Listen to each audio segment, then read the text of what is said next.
computer. Okay. So actually, Lumen's in, so let's go ahead and just do Lumen and let's go back into the Fruitland. Never. Okay. So actually, let's go ahead and look at those statistics, guys. So starting off, it's a TVT. It's my favorite matchup. But we have Lumen, who has a 54% win rate this season against Terran and a 59% of all time. This map, Fruitland, is very special. We'll get more about it once we're in the game. But I'm giving him the strawberry advantage on this map because he's sweet and juicy and ready to deliver the best performance of all time. But then we have Samuel Mackey, and the story behind Samuel Mackey is he's been working his butt off. 90% win rate this season against Terran. That is killer. I'm giving him the banana advantage on Fruitland. That means he has the ability to really put it to his opponent, but he doesn't want to turn it on himself. That's the banana. What I'm really excited for to be seeing on Fruitland is to see which person's going to be getting that lemon first. For those of you who don't know on stream, Fruitland is a notorious map. It has 2 lemon slices in the corner of the map, which players can destroy and send workers to gather. And whoever gets one of those lemon slices gets a 500 mineral advantage. So it's a very significant advantage, and I really want to see if any of these 2 players are going to be going after that lemon. That's basically a free base. Basically a free base. But it takes forever if you can't really open Reaper on this map. We'll look at the map once we get into it and talk about the advantages and disadvantages of open game Terran, just Terran in general on this map. But those lemons are 2,500 health at 3 armor. So it takes forever to get through them, and if you're trying to get a rush to get it, you can't do it with Reapers for sure. All right, give me a second here. I'm trying to... Some issues coming up on my computer. Oh, no worries. Where's that Samuel Mackey? So everyone, I had an Indian buffet today. It was absolutely excellent. I ate it with Uncle Billy, who was crazy. What else happened today that was really cool? Took a large nap. Went to the bathroom, swept my floor before turning on the stream. So everyone, I have a clean floor. For some reason, I'm unable to invite Samuel Mackey to our game. I'll invite him to. Yeah, can you? Yeah, or can you make me lobby host? Yeah, here you go. See if you can do it. Samuel the Mackey, where are you, friend? He might still be in that other game, is he? No. No, he's in the menu. No, I'm unable to request him also. All right. Let's see. Let's leave this and join party, I guess. Yeah, I'll invite you guys to a party here. Okay. Sorry, everyone. Just a little bit of a hiccup just to start, but honestly, this is going to be a good momentum worth of games. Really fun time between UNM CSL and George Washington University CSL team.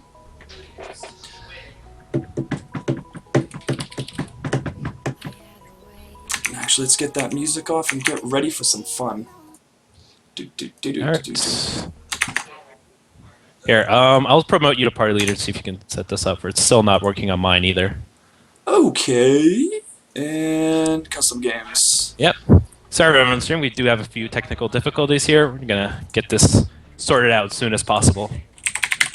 All right. Samuel Mackey is gonna be relogging on to StarCraft. I think that's probably the issue. Okay. I mean, some people have been having problems with official Fruitland TL. What is it? They've been having problems. Lumen did, and I think one other person did. And Desro said he had a problem tonight, too, when I was watching, because he's doing the IAM thing. Oh, really? Yeah. Okay. And get back here. Okay, let's see that. Matty's online. Invite player. Yes, and we're good to go. All right. Okay, everyone. Oh, let's see if players are ready.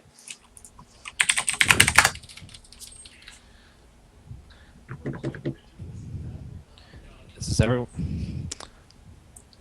All right. Players are ready. We're about to start our round 1 of the GWU versus UNM StarCraft show match. Yeah, so exciting! So, just to tell you a little bit about Lumen in general, he's one of our lower league players, our silver league players. He works really hard, does a lot of peat mode matches with some other friends, and we just have a really good time. I'm not sure how much he's been practicing, but I'm sure with finals, he didn't have as much time as he'd like to. And we'll give it a little background on Samuel Mackey. He's one of our lower league Terrans as well. He's in Bronze League. And, well, I actually haven't seen... I'm not sure about his practices either. Again, this is during finals week. But hopefully he probably has something up his sleeve. That's what I'm willing to bet. Awesome. And in the bottom left-hand corner, we have the Teal Terran on Fruitland. Can he make a fruity victory out of this? He is Lumen. And the top right corner in the 1 o'clock position, representing the George Washington University on the red Terran, we have Samuel Mackey. Awesome. So just to tell you about the Extreme Lemon power-up and the 3 o'clock and what is that? 9 o'clock locations, we do have these large lemons. 2,500 health, 3 armor. Once you get through this, you have a worker come and harvest it, and once it harvests it, you have 500 extra minerals. Right, and if right in the middle of the map, there's 2 Xel'Naga towers conveniently placed right in the middle, so whoever controls those towers will have decent view over the entire middle passage of the map.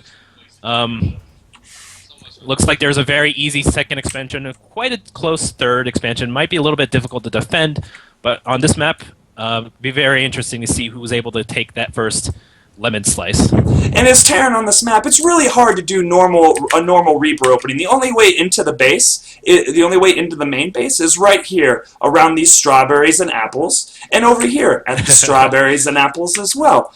However, I mean, going Reaper wouldn't necessarily be a bad thing. Like you said, the Xel'Naga towers are conveniently put in a position in which will give you max vision of the top middle ground. Right, totally. We already see the first gas coming out from Lumen, so no other... Oh, just kidding. Another gas coming down from Samuel Mackey, so it looks like both are going to go for a gas opening. Interesting to see if they choose to go Reapers or not. Reapers would be very good for getting that scouting, but as you mentioned, the entire bottom half of each base is just separated by a gap, which Reapers cannot close. So they'll be very limited in if they can actually be able to sneak a Reaper onto the base. Has Samuel Mackey gone mech before in any of the games that you've witnessed? I've only witnessed a few. I don't think I've ever seen him go mech before, but so I'm willing to think it's probably going to be a standard sort of marine tank sort of push, but I'm not too sure about that. He could surprise me, to be honest. And we may have first split up here on the top. No, it runs away. Very good. Lumen with that clutch SCV pull from the side of the wall. And what are we seeing out of it? We are seeing a Reaper from Lumen right now, and 2 Marines from Samuel Mackey. So Lumen's really going to probably get shut down with this Reaper. Oh, someone had a GG button. No. Someone has a GG button in the room. I do too, but I had to take the batteries out of it because it'll randomly do it while I'm sleeping, and I'll be like, God, this isn't the time to celebrate victory! Well, actually, one time I was on a trip, and it was in my backpack, and my backpack fell into a position where the GG button was always being pressed, and I didn't realize it. So for like an entire 8 hours, my button was going GG, GG, wow. GG. From Samuel Mackey, we're seeing the second gas come down, as well as an engineering bay. No expansion yet from him, and going kind of just factory and going to focus maybe on a 1-1 play, 1-1-1 play. Yep. Yeah, we do see the reactor on the barracks, and he's building that factory. However, Lumen's already started his expansion at the natural. And I don't know if you noticed, but his orbital command was a little bit faster than Samuel Mackey's as well, so he should have a strong economic lead at this point. Samuel Mackey's playing a little bit safe. He's putting a missile turret into his mineral line, obviously afraid of any sort of Banshee push, any sort of Banshee shenanigans early on in the game. And he put it on the low ground like a boss. But he definitely saw that he wasn't opening that Samuel Mackey wasn't going to open Reaper and try to really harass that SCV about it. So he took a very fast, safe expansion, and now he's going to get that orbital up. Going to get that orbital up and just get that natural saturated while he builds up his tech. Right, we see the starport going down on Lumen. It looks like he's definitely going for some 1-1-1 sort of play. Similarly, another starport going out for Samuel Mackey with a tech lab going down at the same time. If both players go Banshees, I'm going to give a little advantage to Samuel Mackey. He already has a missile turret. He's already preemptively prepared for any early Banshee plays. Wow, and he didn't even do that off of... Did he scan at all? Did you see a scan?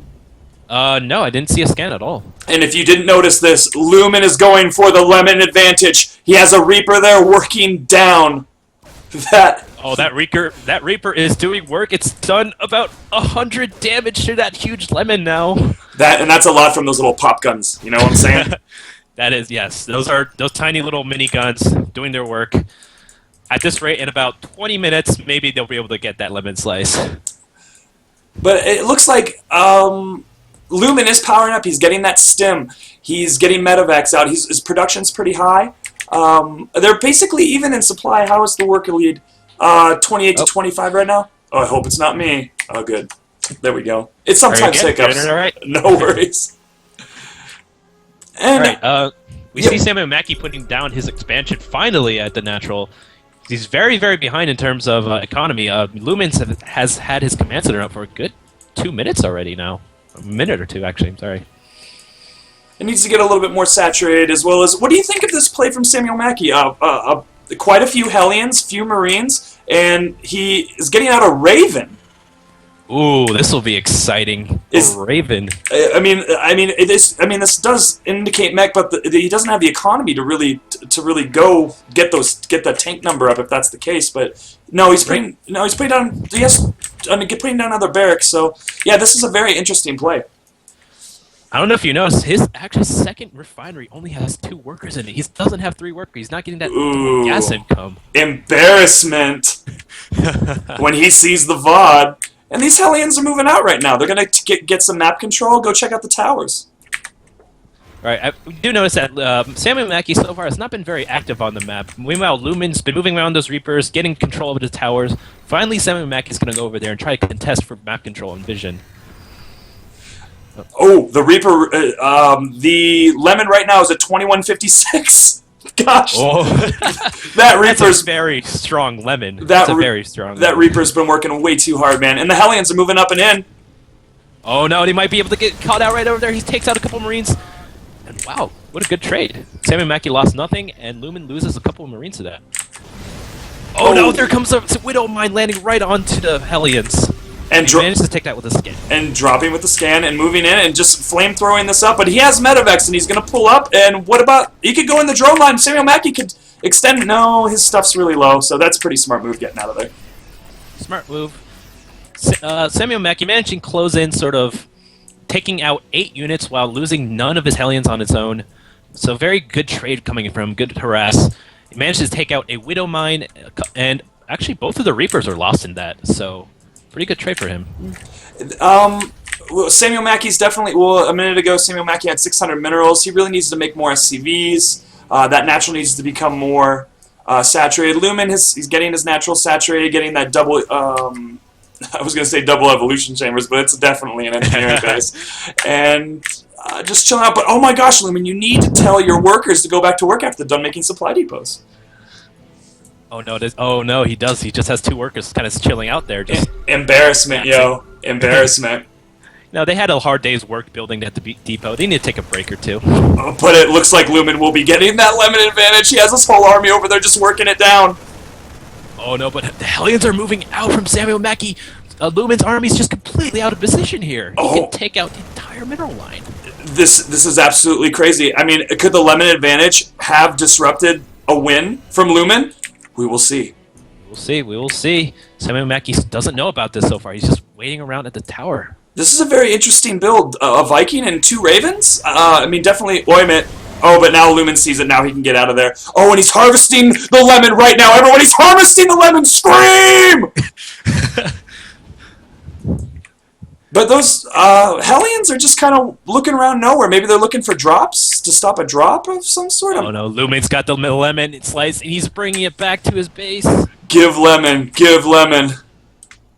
Samuel Mackey's army is just in a really weird position. I don't know what... Oh, he's taking out the Lemon for himself. And the Lemon's going to watch the mineral spike. Yeah! Sick! Totally sick. So, first Lemon of the game going towards Lumen, getting that 500 mineral advantage. And right now, it's starting to show in the supply advantage. Lumen has a 26 supply lead over Samuel Mackey, who's so far just kind of been chilling around with his Hellions. His Econ's a little bit slower, and again, he didn't get that Lemon slice. And that's a pretty huge loss. Lumen's doing a push out right now, or at least he's moving around to the Zelnaga Tower, or his... Well, he kind of doesn't know where he wants to be right now, but he's definitely taking the map. He has a lot of stuff right now. He has his 1 attack is finished. His 1 armor is about to finish, and he's going to come up there and try to push in. I don't know if it's necessarily a good idea. Oh no! It's position there. Oh no! He needs to get out of there. Okay, and here's the engage. Here's the engage. Oh no! The Hellions got destroyed. There comes the. Did he? Did you see that secret missile? It hit Samuel Mackey's stuff. It didn't hit Lumen. Yeah, and a little bit of Miss Micro going on there. Oh, Looks like he's about to take this game. He's about to take game 1. Oh my gosh, I can't believe this, because honestly, I thought secret missiles on that would be the total end of it, but a Miss Micro has foiled the plan. Yep, the secret missiles did not go towards that huge marine ball. They just went and maybe hit like 1 unit at most. And man, Samuel Mackey's in trouble here. He lost his natural and currently has no army.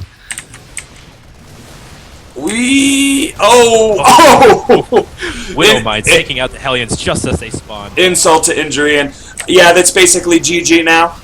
And well, I mean, we'll be hearing the GG call pretty soon. Lumen's army is moving right in. There comes the workers trying to salvage. Maybe they can take out 1 marine. No, the medevacs are too strong. And the GG from Samuel Mackey, and we have Lumen. Let's see the victory screen. There we go. And the first round going towards Lumen, representing University of New Mexico. Everyone on stream, give it up for Lumen. Awesome! And good games for both players there. Absolutely. I'm always encouraging lower league players to get in competitive competition. Game 1, UNM. So what do you think could have gone better in that game there? I mean, honestly, the build from Samuel Mackey didn't necessarily go anywhere. It seemed like a kind of a pseudo mech build with Marines, but there wasn't necessarily a timing with it. There wasn't a vulnerability that Lumen had that could really take it. Maybe it just macro the actual strategy that he did, as well as not being able to macro very well, just really couldn't get him into a position in which to command a win, or at least keep his opponent turtled up. And again, that lemon power-up is very strong. I'm sure Samuel Mackey might say this if he sees the VOD or replay, but that moment where he could have snuck into that natural and taken out all of the workers of Lumen, that was a crucial moment. It could have went either way because they were all very low health anyway, so maybe it was a good idea he got out with them. But, you know, we got to take risks. They don't have a board game called Risk for people that don't like to win. Mm-hmm. Right.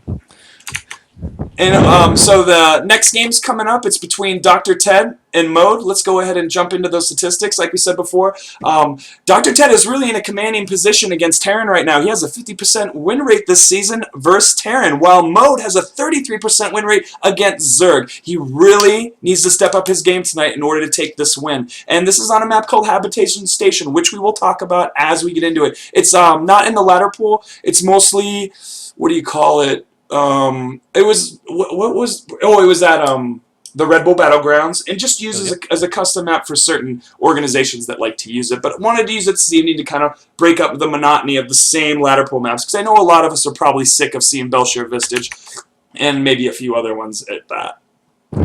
I, for one, am sure tired of that. Yeah, I mean, when they said they're getting rid of Daybreak and Cloud Kingdom, I was like, thank God. Even though they're good maps, they're not bad maps. They're good maps. We just see them quite a lot. Okay. So we're almost ready to go here. We're waiting on Mode to get into the game here. We re-invite him in. And let's see what's happening in chat. Hey everybody, and again, welcome to UNM CSL versus George Washington University CSL. I'm Menasor, a gold level Zerg, and I'm with Tojikon, a gold levels random player from the George Washington University. Here co-casting with my fellow Menasor. Thank you, friend. Okay, so is everyone ready? Yep. Players.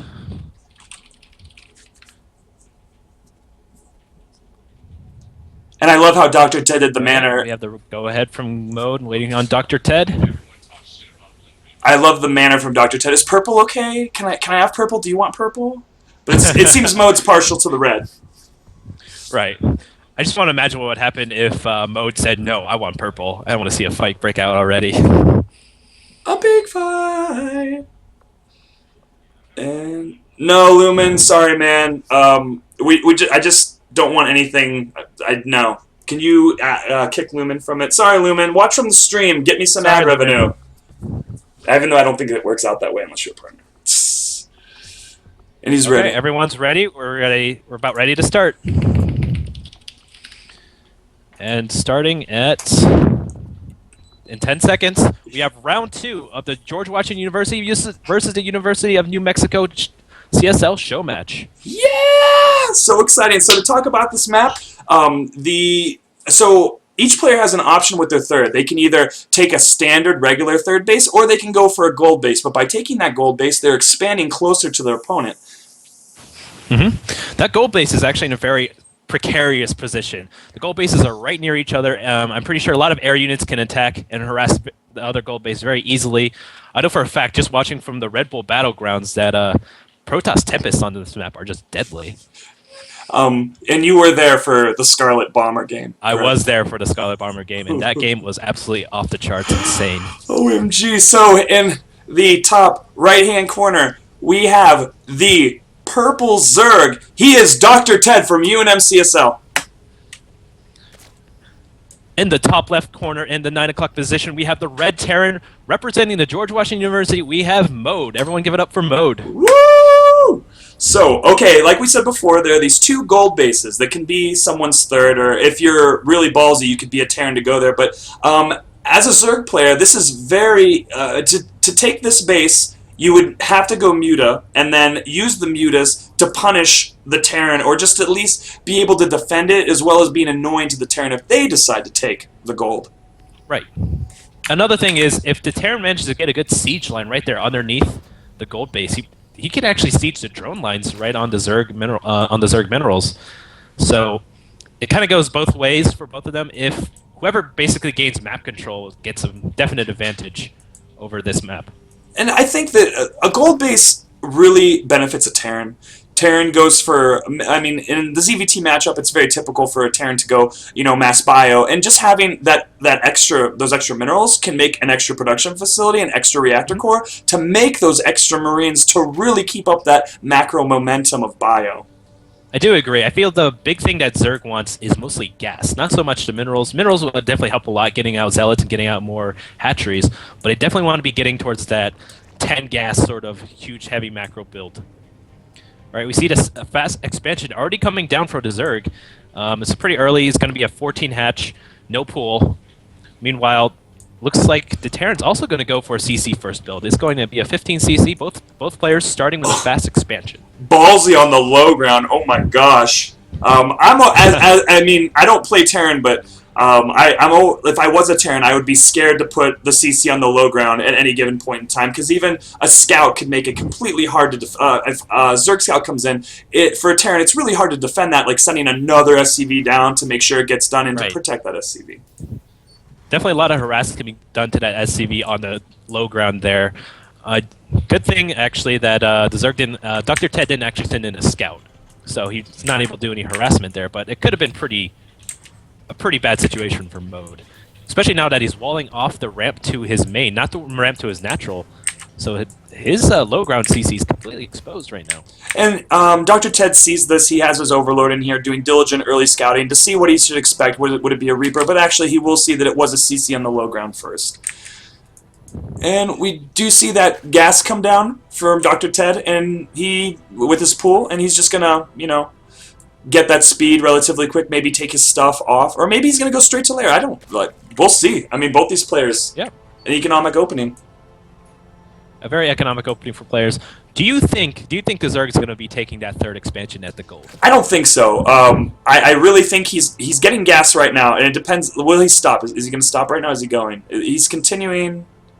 He's continuing gas right now. I'm not necessarily sure what he's going to be spending it on, because he should be spending it on either lair. Well, no, the Queen's about to come out. So. Well, he's not getting Zergling speed, no, even though he already has 100 gas. Yeah. Oh no, there it is. Yeah, finally, a little bit delayed. He just checked it out, and there's 2 Zergs chasing this SCV across the map. That's really funny. I mean, that SCV's freaking out in that metal armor gear. If you notice, the Zerg has 600, now 350 minerals pooled up. I do think he's going to be going for a quick third. There's no other reason to be stockpiling up those minerals. Yeah, now that he took his stuff off gas, and he's just getting speed to be able to deflect these Hellions, which we made from Mode. Oh yeah, because the reactor is already up on the barracks, but the factory is a little bit behind. They should be finishing around the same time. So those Hellions are going to be a little bit delayed. Won't be able to get that map control before Zergling speed finishes. And we we'll see. I'm still. How much minerals does he have? Oh, there it goes. We see the third Oh, base, the gold. What a dirty man, Dr. Ted, taking that gold base, going to try to make some kind of advantage out of it, which is very surprising. Again, like as a Zerg, I mean, I like gold bases, but I don't think I want gas. And okay, it's me, but it's okay now. Glad to have you back. Yeah, it's cool. This kind of happens, and there'll be at least one game where I drop. So everyone, just keep in mind that that's my trademark, and I do it because I love everyone who loves me too. Oh, 3 racks coming down from Mode in the back. Ooh, 3 racks and the starport going down at the same time. So he's still not lifting up that factory and switching out with the reactor on the barracks. Or is he not? No, he's just making more Marines. I'm not too sure what he's doing with that factory other than... getting the starport to get medevacs. But is this a timing, or is this a natural a natural thing to get 3 racks right now? I do think it's good. It's a very timing-based push. It's not a very natural build to go 4 racks, factory, and starport unless you're going for some sort of drop push. This is what I think he's going to be doing. He's going to be lifting up that starport, getting out a bunch of medevacs, and be dropping onto that gold and onto the main. We do have a scan coming down in the main of Dr. Ted, revealing double gas in the lair timing. We have double evos coming up, 2 more gases, and a baneling's nest. Or was it canceled? I can't find it, to be honest with you. Oh, there it is. It's right up front. Oops. Or so is it double evolution chamber, or was it just one? Single evolution chamber. Okay. I do like this. Medevac Marine play coming from Mode, kind of similar to what you saw in Bomber versus Scarlet, just going heavy Marines. Right now, he could really abuse that close air position right here. He can drop into the main, he can drop into that third. There's just so many places he can drop his Marines into, and would really abuse the fact that these bases are positioned so close to each other. Yeah, and Dr. Ted just taking map control, hanging out outside the base of Mode. Mode just chilling out, getting ready to just churn out some stuff, putting down, what is that, a tech lab? No, another reactor core on a barracks, and it doesn't. I don't see a third yet. It's coming around that time where a third should start to be built, maybe around the 10-minute mark. Actually, the third base where with the gold is just now being slightly saturated. Before, it only had 3 workers on it for a good minute or 2. That's sort of typical Dr. Ted in a way. He does that, but it's out of showboating. He's a showboater like that. He'll make you think like, oh man, I took that greedy third, but you know what? I don't even need those extra minerals. I'm gonna come casually late to the party. All right, we see the Spire going down at the same time. Baneling's speed is also just about to finish, so we're gonna probably see a Baneling Muta ball versus seems to be a very heavy Marine ball. Oh, actually, a good timing. Mode is moving out right now, right before Spire. Spire's just about to start. Are there any Banelings on the map? There are not yet. There are 18 Lings, 31 Marines, 5 Marauders, and 2 medevacs. This is a very scary push right now. He definitely needs to get those Banelings he's still out. not making. Oh, now he's finally making 4 Banelings and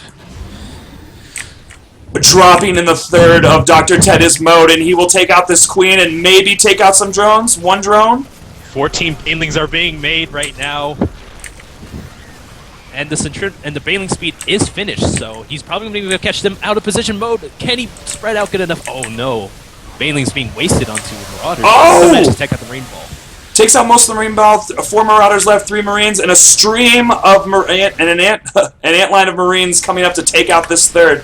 More Zerglings being made. 46 in production, plus 1 melee coming down. This third is definitely going to go down. There's no way to save it. Right. Actually, not yet. The Marines don't have combat shields, if you notice. They only have stim right now. Lings are streaming and trying to fend off this push. They might be able to clean it up, but actually no. He just seems to be suiciding a bunch of Lings into that. He is. The Marauders are tanking everything. The Marines have the DPS. He needs Banglings. That's just the straight-up thing. Or at least he needs to get enough Banglings, Zerglings. And does he have Mutas coming out? Not yet. He's waiting. And, man, Mo's just taking it straight up into the natural right now. Can it take out this Queen? I mean, Banglings are morphing, but I think Dr. Ted's gonna... I don't think he... Oh, there comes the workers. No, they're going back to base. The Banglings don't finish. The Banglings don't actually finish. Oh, maybe it'll finish enough, and drones are being pulled, and Lings... Oh, it's not enough. 2 Banglings managed to make out and just kill a couple of Marauders, but... Like I said, the damage done is already pretty massive. Look at all the workers getting brought out, trying to stop this push. 11 workers... are still there. 13 workers killed so far and climbing. Yeah, Dr. Ted's definitely running out of the advantage of having that extra base or even having an extra base period, and he really needs to work on cleaning this up. But Mode pulling back his medevacs, going to regroup in front of his base. No, move all the way back and lifting up. So let's take a look at the drone kill. Well, drone kills, 21 drones killed. 21 drones. Wow, and it's a huge loss coming for Dr. Ted. And 53 SCVs to 39 drones. He's not completely out of it for sure. Was a third put on? Was a third made? That's the real question right now. Yes, the third is being made. Well, it's being made right now. So that advantage. Whoa. Dr. Ted pushing into the main of Mode, but Mode turning on that macro switch and just getting out that bio. So we notice right now there's a 40 supply advantage for Mode. Right now, Dr. Ted has about over 1,000 gas, but he's just not spending it. He really can't afford to spend any of his low minerals onto Mutalisks or anything like that. Right now, he's just trying to catch back into the game, make a couple of drones. He needs to make a couple of bangs to make sure another push like that just doesn't obliterate him. But right now, he's not making mutas. Super great timing from Mode, coming in there with a bunch of bio, not having any banglings with Dr. Ted, and just getting punished for not making any offensive units while trying to take that greedy third. Right, that was perfect timing. Right there, Dr. Ted was just saving up gas, trying to get the Mutalisks out, but Mode moves in and takes out that third. Oh, we will have the Zergling stop this command center again. Oh, no. During all that aggression from Mode, he should have already had his. Oh, we have a movement coming around. A movement going into the main. Will Mode be able to stop this Ling run by? Oh no, he's pushing out right now with his main army. Well, I think Dr. Ted saw that he's moving at his base and he needs to get back because he could have just kept staying in the base, but no. Mode is moving across the creep like a badass, going after that third again. Right, and Mode actually did not go back and try and finish that third. As their Mutalisk, getting sniped out. 2 Mutalisks, and we have Banglings are a little late to the party, but probably we'll be able to clean this up maybe, but there's a split! Oh, wow, it was a pretty good split. The Banelings were not as effective as they should have been. They didn't actually manage to take out all the Marines. Oh, and we have these Lings are suicide into these. Is Combat Shields finished?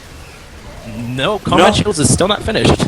Not yet, and that third is still not being made by Mode, so Mode's really putting his attention into this attack, but definitely taking out this third. And how many Mutalisks are on the field? Only 4 with 1 Ling. Oh no, I don't know if he's able to hold this off. There's 2 Spine Crawlers trying to burrow near the front, adding a little bit of defense for Mode, and the Mutalisk is going to... they managed to snipe out a single medevac. That third still not finished. I don't think Mode's realized it yet. Yeah, I don't think he's realized it either, as well as, I mean, even though... So Mode is in the worker advantage right now, and that's definitely going for him. And where's his upgrades at? His upgrades are 1-1, and how are these Zerglings... Oh, 2. So, Dr. Ted. Oh, and Dr. Ted's gonna also get. Oh, he needs to kill that SCV, and he kills it. Delays the third from Mode a little bit further, keeping himself in this game. Third, it's still not finishing for Mode. Mode is actually trying to build a 4th right now, but the Zergling there scouts and is able to take out the SCV. And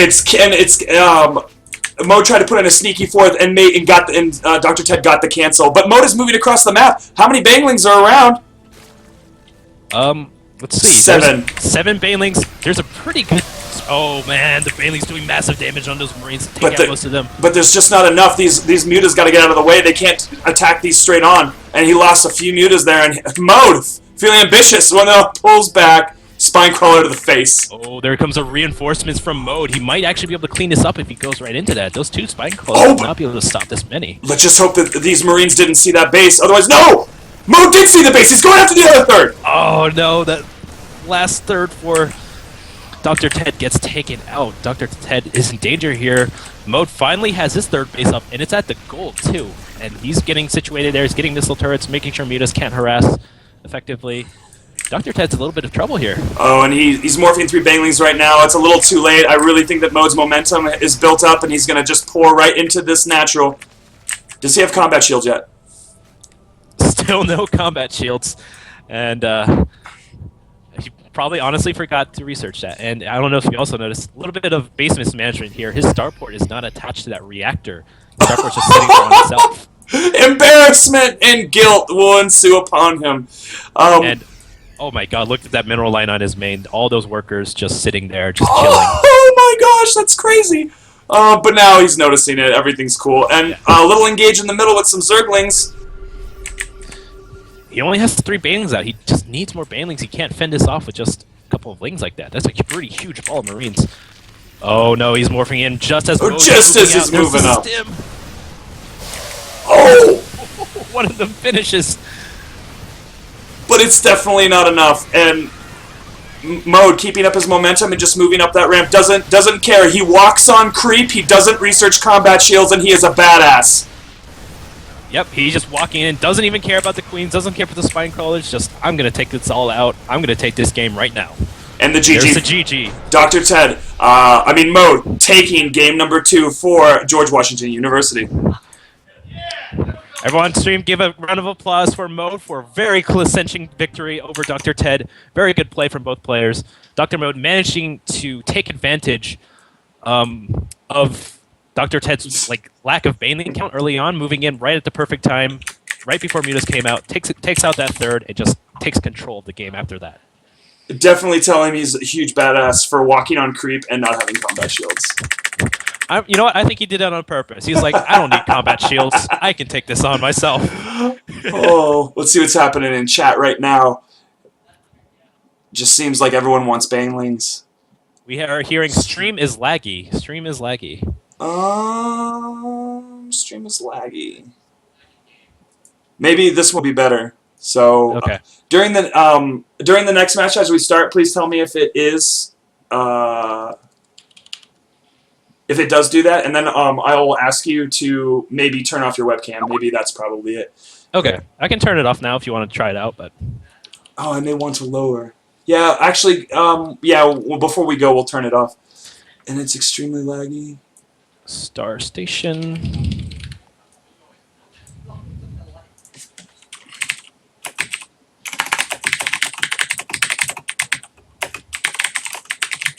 Alright, are we playing on the Blizzard Star Station version? Yes, we are. Okay. Because there are a lot of versions on Battle.net. Oh, I bet. Oops. And Nope. What is he saying? I need to just get out of this call.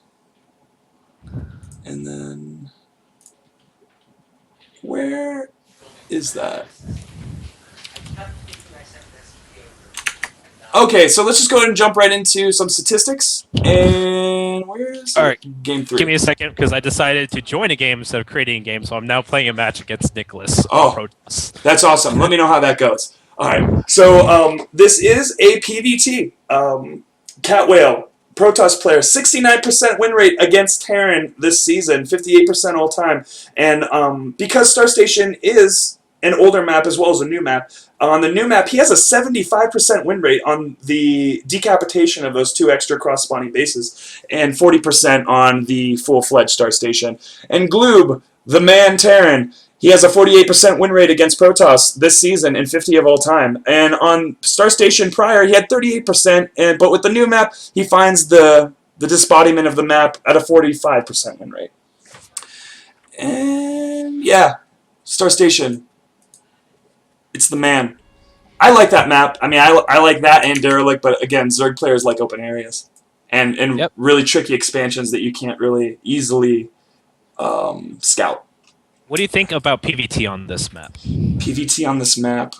Okay, so the last PvT I saw on this map that was significant was between Trumpet and Slypig from UNM. It was Penn State University, and it was a very... as soon as the macro really kicked in for the Protoss player, he was able to push off any amount of bio. I've never seen a meching Terran on that map, to be honest with you. But we will see what happens. So are players ready? Okay. Ready. Alright, Gloob's giving us the go-ahead. Catwhale. Catwhale's ready, and we're about to get started. We're about to go into round 3 of GWU versus UNM CSL show match, and it's going to be taking place on Star Station. Awesome. And go ahead and disable your video, and, we'll see if this works a little bit better. If not, I will turn down the stream quality after this match. All right, goodbye, stream. So, Yeah, on this map, the disembodiment of the map doesn't necessarily turn it off for me or do anything better. It's basically the same map for me in general. I remember before, as a Zerg player, I've always liked it, but Yeah. that's about it, I should say. But in the top left-hand corner, we have that purple Protoss, your friend who is neither a cat nor a whale, but a mixture of the two. He is Cat Whale. In the bottom right corner, we have on the light blue Terran. He's a big blue gloob. Representing George Washington University, we have Gloob. Woo! I would like to huff that gloob and see what happens, if you know what I'm saying. I know what you're saying, and it's a great time. So what do you necessarily know about PVT? I know about PVT. It's a very kind of... I like the matchup. It's a very... So, I do like the MMM sort of versus the giant Protoss builds of Colossus and High Templar. It's a very micro-intensive sort of matchup. It's whether or not the Protoss can land the storms, whether or not the Terran is able to kite and spread out and make sure they don't get hit by storms or get AoE down by Colossus or Archons. Of course, that's the later game. Early game, it's a little bit of a bigger toss-up. It's whether or not who's decided to go in for an early game sort of build. I know it can go either way for both sides, giving the power of Marauders versus the tankiness of Zealots early on. Absolutely. We are seeing a gateway first from Cat Whale. This is characteristic to his play. He usually goes gate cyber opening into expand or into some type of tech to inflict some type of damage, early damage, upon his opponent.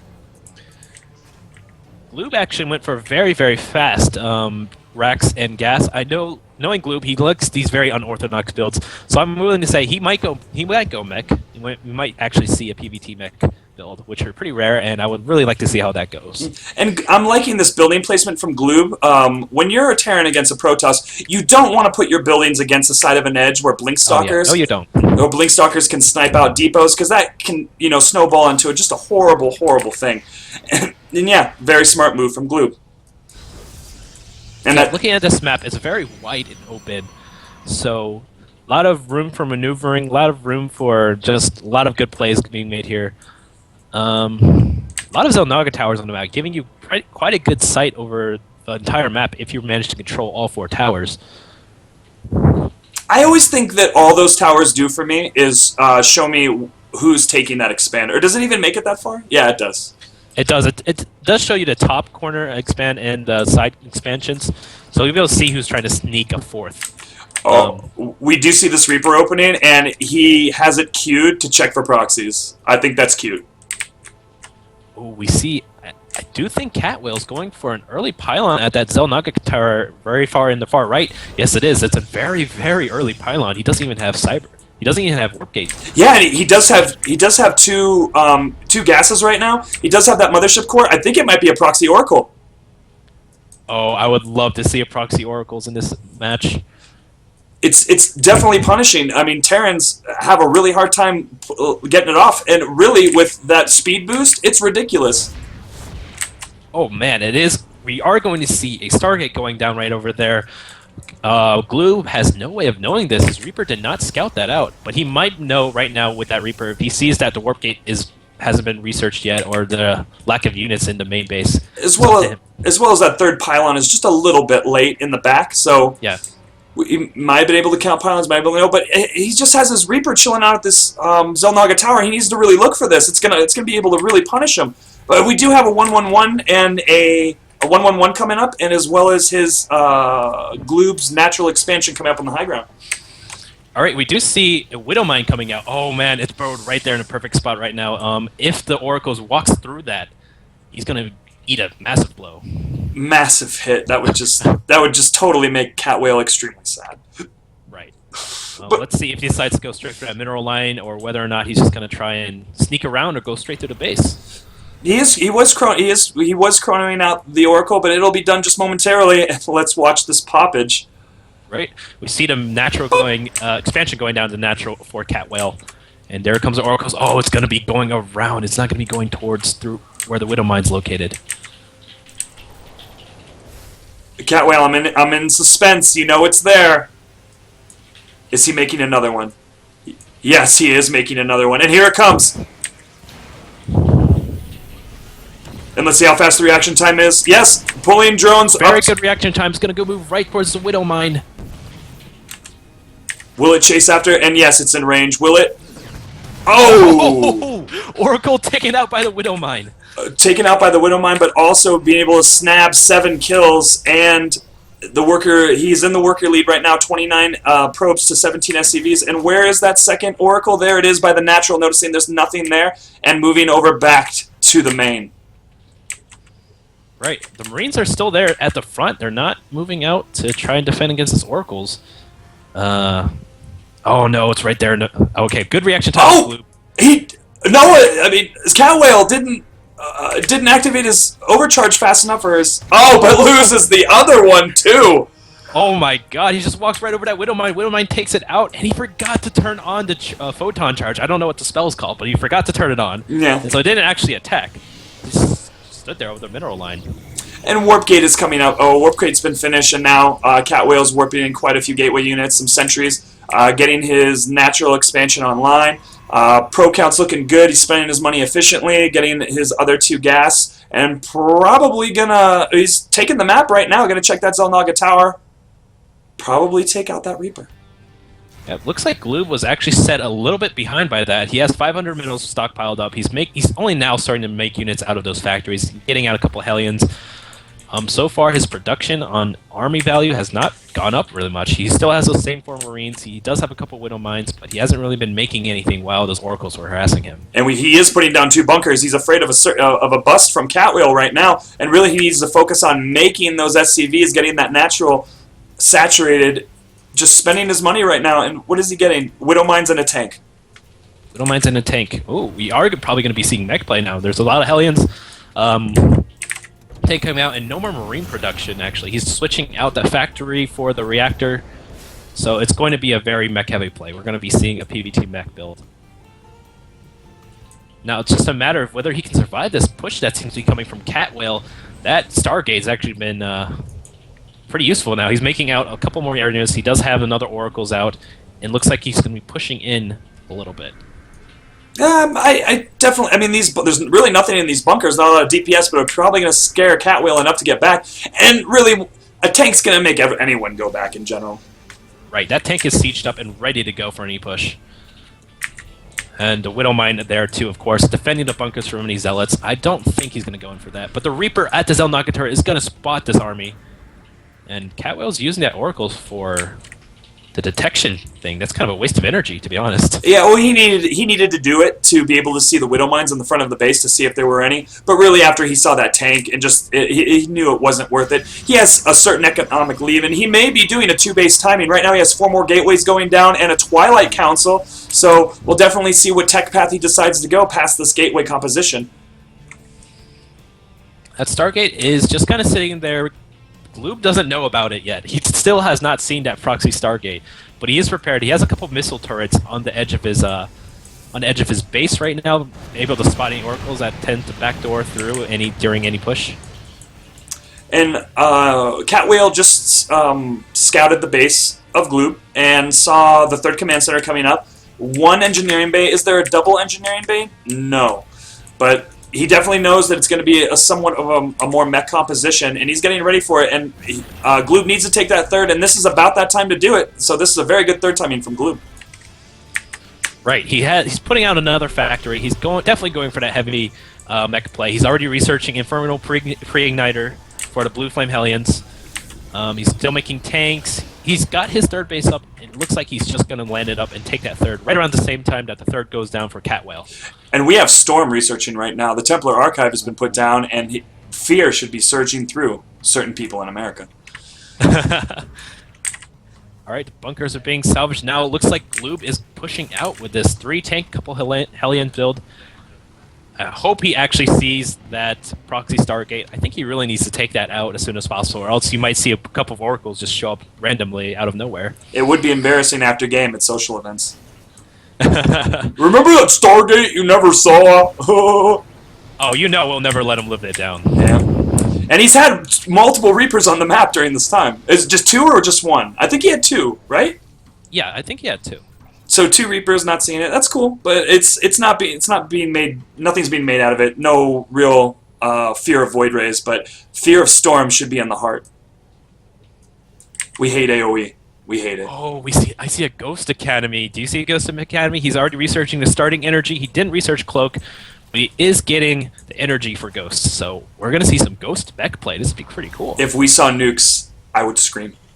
I will scream. I will join you and scream. We'll scream together. Oh God, like girls? Like manly girls, manly girls. Okay, that's cool too. And I want everyone to know in the chat, in the stream, that I have a clothing brand, and that clothing brand gives out free merchandise to people that go mech go nukes and show matches, and end up doing a lot with it. I mean, a lot of damage either to the other player or themselves. If they nuke themselves, they still get free stuff. I mean, that's still cool. Well, I would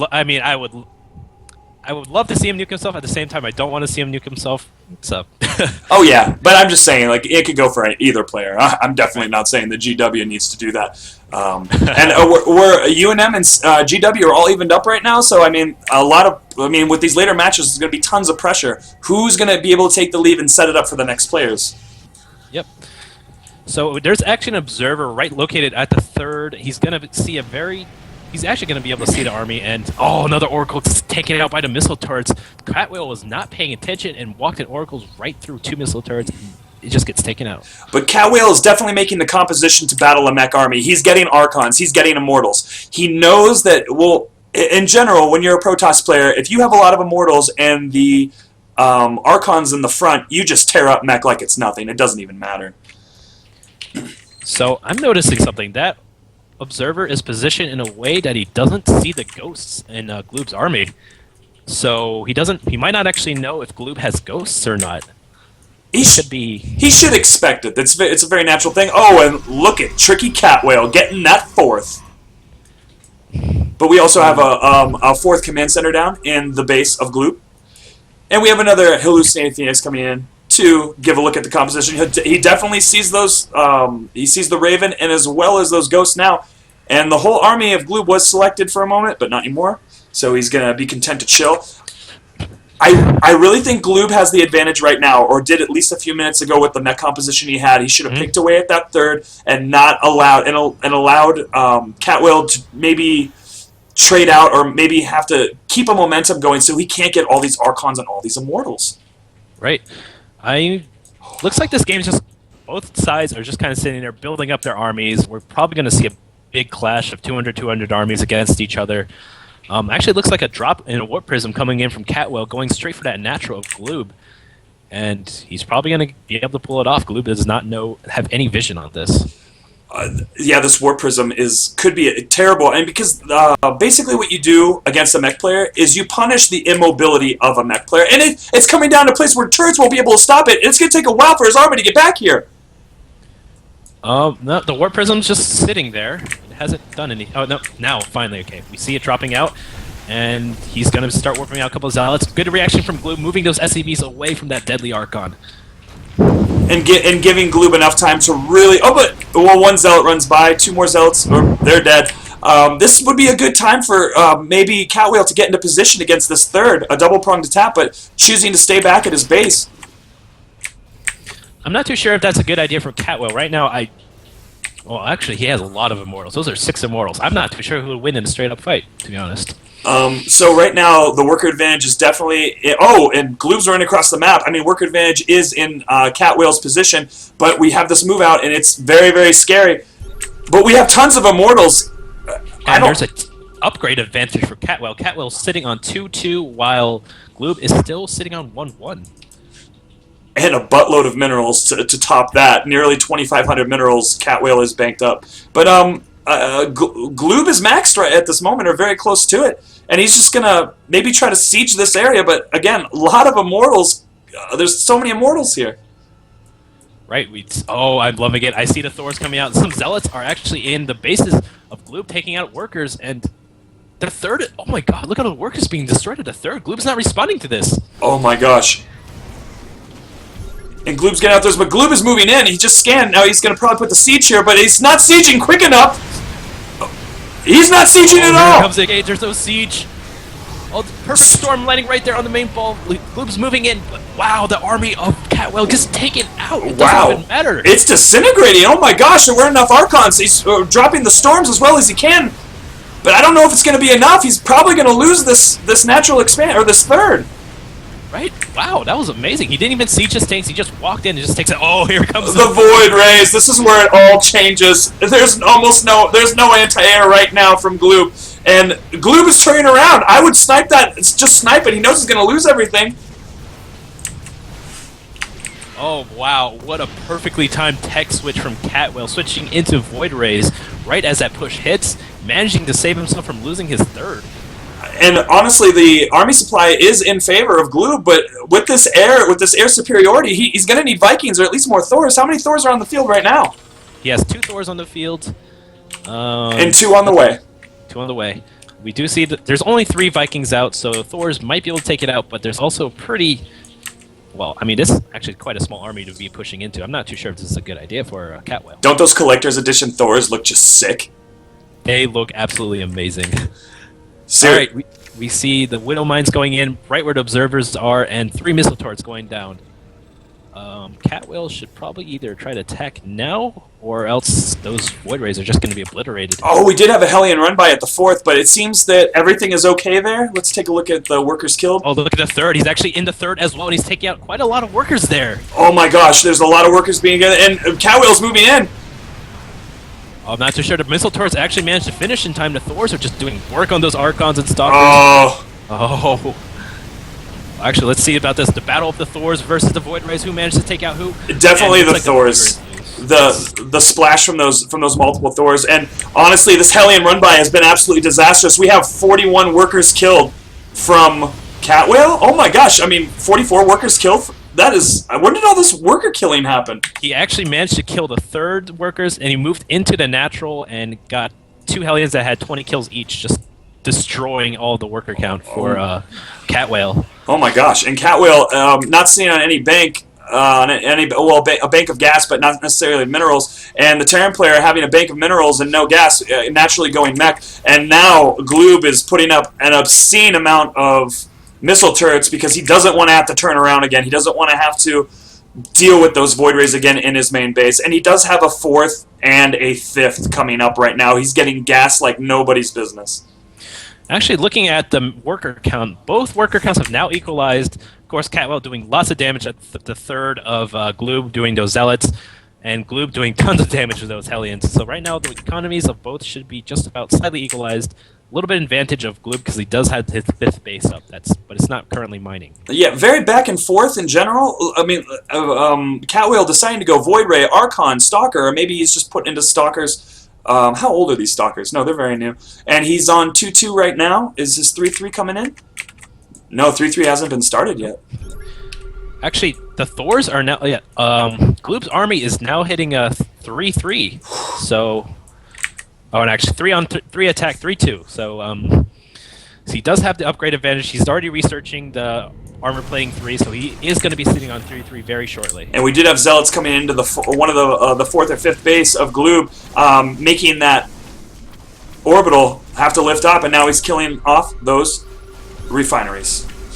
This is this is a very good play from Catwhale. He really needs to try and prevent Gloob from getting those gas up again before he can get another massive mech ball. Because we saw earlier, his mech ball just destroyed Catwhale's huge army of Immortals and Archons and Stalkers. I think he only had 2 Archons, which was the problem. He needed a lot more Archons with that. Yeah. Even then, the 6 Immortals just they just disappeared. Even though the tanks weren't sieged at all, it didn't matter.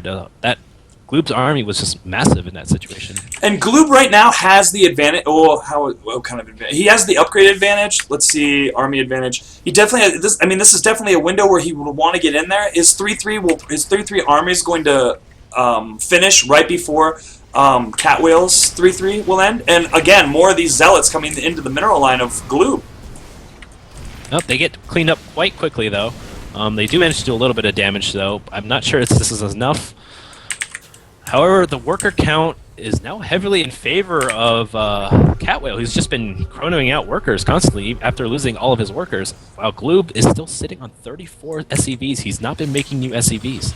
Whoa. Those Thors just got put into that mode of being mowed. I don't even know what that is. I'm not a Terran player, but when they... Okay, so, yeah, that mode of just one mode is just good for AoE air attack, and one mode is good for single dart damage, single target air attack. So it looks like he's looking to just take out whatever Void Rays that Catwhale has and just try to cinch out the game early. And he's got quite a few Vikings. What does Catwhale have right now? He's getting more Archons. He has 8 Void Rays. I'd love to see some Tempests out of him, to be honest with you. I mean, against a mech army, Tempests are probably the best. They, I don't know, does the massive splash go on massive ground units or just massive in general?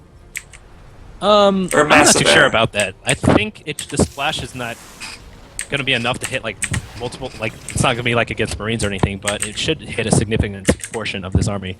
Oh, those High Templars are going to hit. Nope. And they're just tiptoeing. Armies are tiptoeing. Oh, and Catwhale's going into the trap. Widow Mines.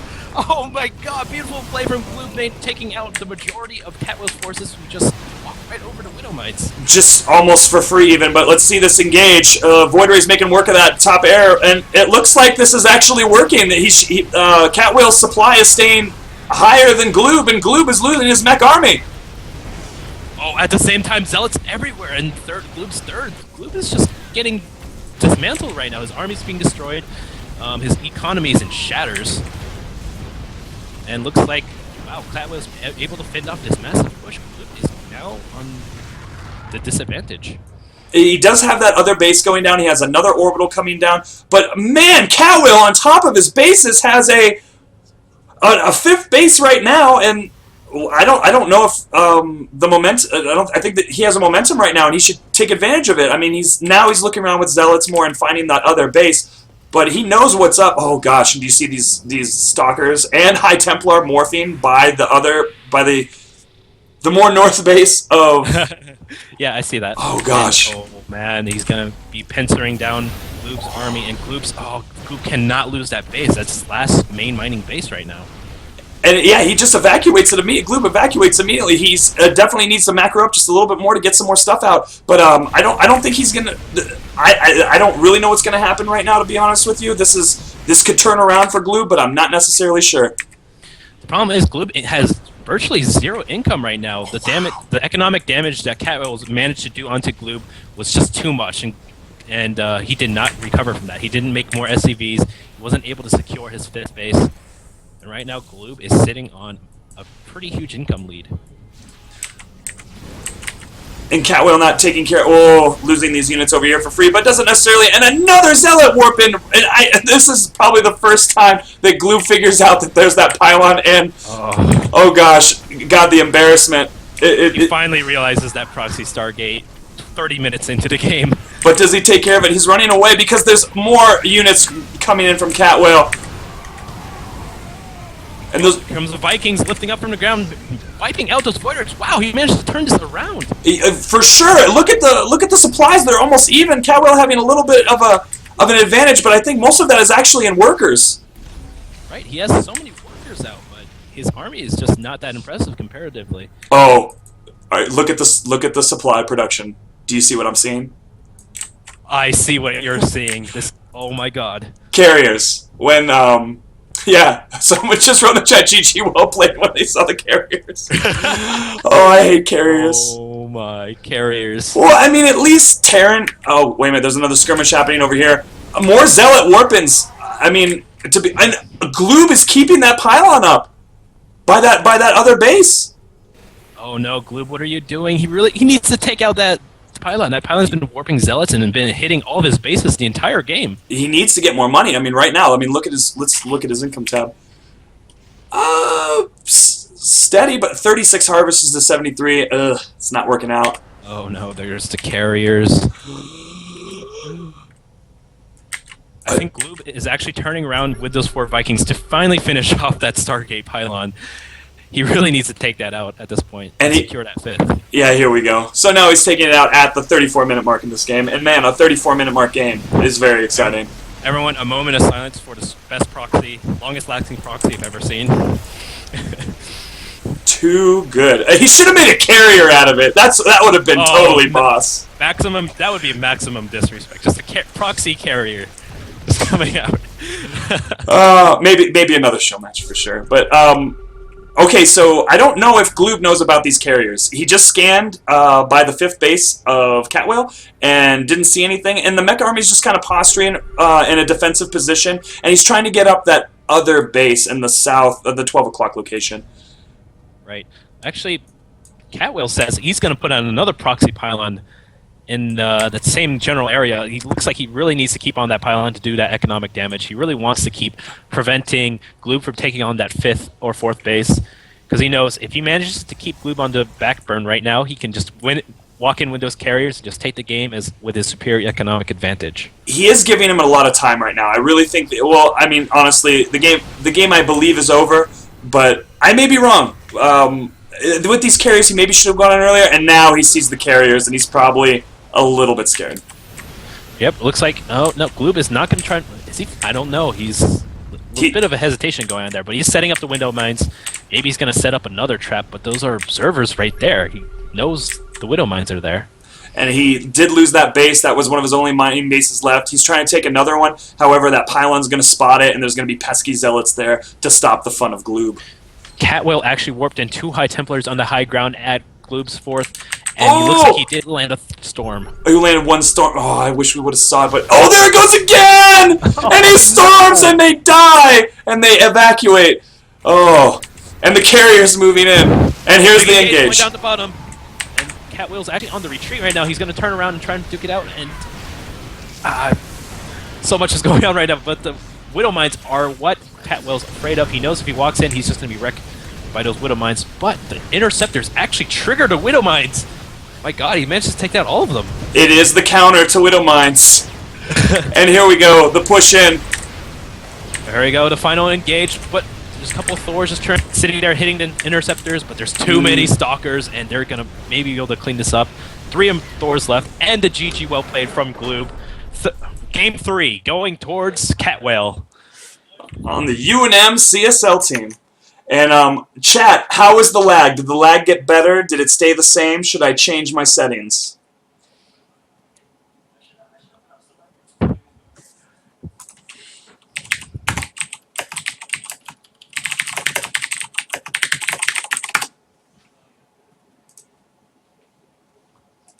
Looks like, I think your lag was okay. No one's commenting on it yet, so... Very good back and forth game from both players. That was a really, really close game at certain points. I wasn't even sure who was going to win near the end of it. Just so many back and forth engages going on over there. Very well played game from all players. Was very happy with how long that game went. Everyone's Catwhale with the zealot warpins. It was amazing. Proxy Stargate. That's Stargate. Okay, good. I think it was because too much video was going in general, so we're going to continue going with this way. And again, everyone, I want to say thank you for watching this evening. The UNM CSL team versus George Washington University. 2 CSL teams looking to have really good times with show matches. And a good show match, indeed it is. There's several good matches going on right now. That last one just had me on the edge of my seat the entire time. I was like certain at that first push of Gloob that he was about to win, but then those 3 clutch Void Rays come in and manage to clean up the push. It was so cool. But again, a lot of scary moments going back and forth. But let's go ahead and talk about the next matchup. So we have a platinum level matchup. We have Trumpet and Dr. Foxer. Trumpet is UNM CSL's MVP of the year so far. He has been just on fire, a lot of hard work being put into this game and really showing in his win rates. But this season against Protoss, he has against Terran, he has a 41% win rate and a 55% of all time, and 48% win rate on the map they're going to play on, Derelict Watcher. And Dr. Foxter is not having a really good time with Protoss this season, but I haven't met a Terran who's been having a good season against Protoss. He has a 30% win rate this season, 43% of all time. But he has the Derelict Watcher advantage at a 57% win rate on that map. Right. Let's check and see if the players are ready.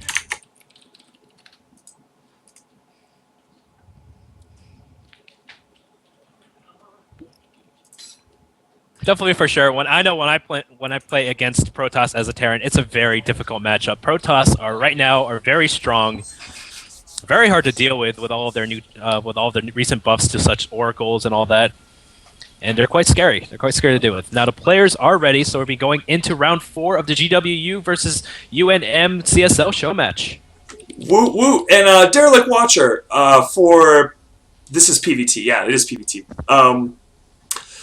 Let's look at the map for me to be able to comment on this in just a second. I want to get to that.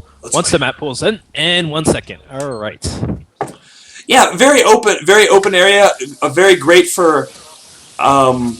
Again, I'm Zerg. That's why I like it. It's open. But, I mean, we're going to probably see a bio play coming from the Terran, and from Trumpet, we're going to see probably a gateway expand into something very Protossy. Maybe a 2-base all-in, but characteristically, what Trumpet likes to do is he does like to get that third. He does like to make only enough units to survive whatever's coming. Oh, Swarmos. Swarmos. So funny. But in the top right-hand corner, we have the Blue Protoss, MVP of the UNM CSL team. His name is Trumpet.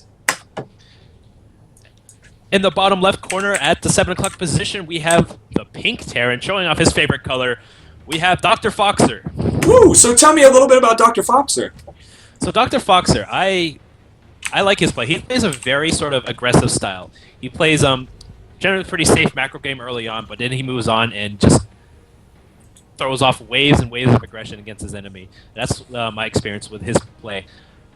So we're probably going to be seeing a pretty quick expo, probably going to be a Reaper expansion, and then from there he's just going to be moving on to a bio ball and try to drop everywhere, hit as many places as he can at the same time, and generally keep the Protoss on their toes. And has Dr. Foxer talked about his problems with Protoss, or has he complained about Protoss lately? Basically, he says yes. Protoss OP. And we are seeing that he is he is going to take that early gas, going to do that Reaper opening. And again, great building placement, putting it away from the sides of the wall to where stalkers could be able to snipe buildings. Right. Very smart play on him. A lot of people early on they tend to wall off like they do against Zerg. Not a good idea against stalkers who are just going to pick off the supply depots, and then you'll be in a big bad position as Terran because you'll just be supply blocked. And we do have that first gas coming down from Trumpet right now. He's probably going to get, 2, he's getting 3 on there right now. And he's just going to go probably for a Gateway Cyber expand. And where's that? Is that Reaper coming out yet? Nope. So noticing the options for bases around here, there is an easy natural, of course, just down the ramp. I do believe quite an easy defend third. It's pretty close to the natural. There's only a single ramp leading into it. And then there's another base on the other side next to main, which is a little bit more difficult to defend because it's a little bit more far out there.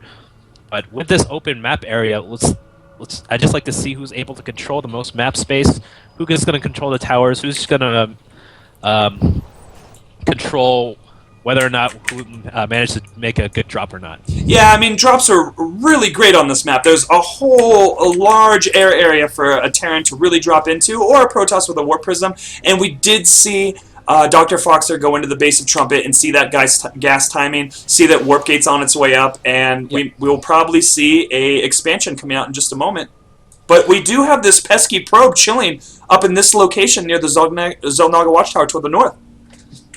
Yep, I'm not sure if he's doing anything with that probe yet, because right now he just put down his Nexus at the natural before any even units out of the gateway. He's researching Warp Gate, but there's not a single unit coming out, and the Reaper sees this.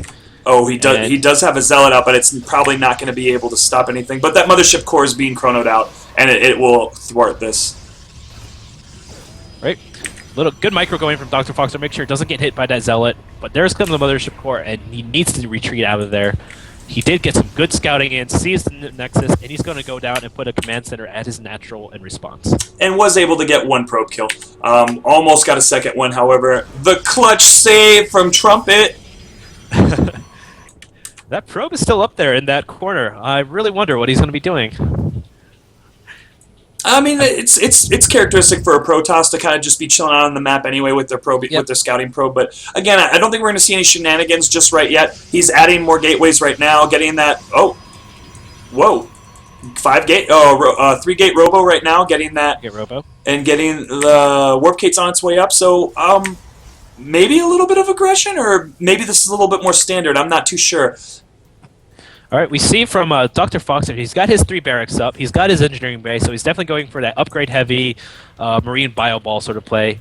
Super Super standard, super safe. Super standard, super safe. And he has the 2 gases on his main, so probably going to be seeing him transition into a MMM, Medevac, Marine Marauder build pretty shortly. Which is great for an early sort of a mid attack, but you know, there's going to be Colossus out. There's going to be a lot of AOE damage, so we'll see him get Vikings. We'll see him get definitely get Ghosts. So, and how is his Ghost play? Have you seen him with his micro with Ghosts? Well, different unit compositions in late game TVP. To be honest, he does not use Ghosts very often. So he actually prefers not to use it, from what I've seen so far. So he's just going to be relying mostly on just trying to out micro the Protoss by dodging those storms, by abusing the mobility of his his Medevac ball, and yeah, he doesn't really utilize Ghost that much in this matchup. And from Trumpet, we are seeing that robotic support bay right now. I'm going to probably get Thermal Lance and get some Colossus out. Again, that's very scary against Bio Terran. I mean, just 4 Colossus, that's the sweet number, can just really mow down that Terran army. Yeah, we do see the Starport coming in from Dr. Foxer. Very good. Like, one of my favorite units on this matchup is mostly because if the Protoss takes a third at that close third position, he can drop there, but he can also do a drop into the main, and the way the map's positioned is very difficult for Protoss to fend off both at the same time because the bases are kind of far apart from each other. So it's very easy to sort of keep the Protoss disorganized and messy all over the place with those drops. Absolutely, and we're seeing Stim come down and +1 weapons, and 2 more barracks coming from Dr. Foxer. Not thinking about a third just yet, and he should be thinking about a third within the next minute. And he's floating over that factory for a little bit of scouting by that third, which is definitely smart to do.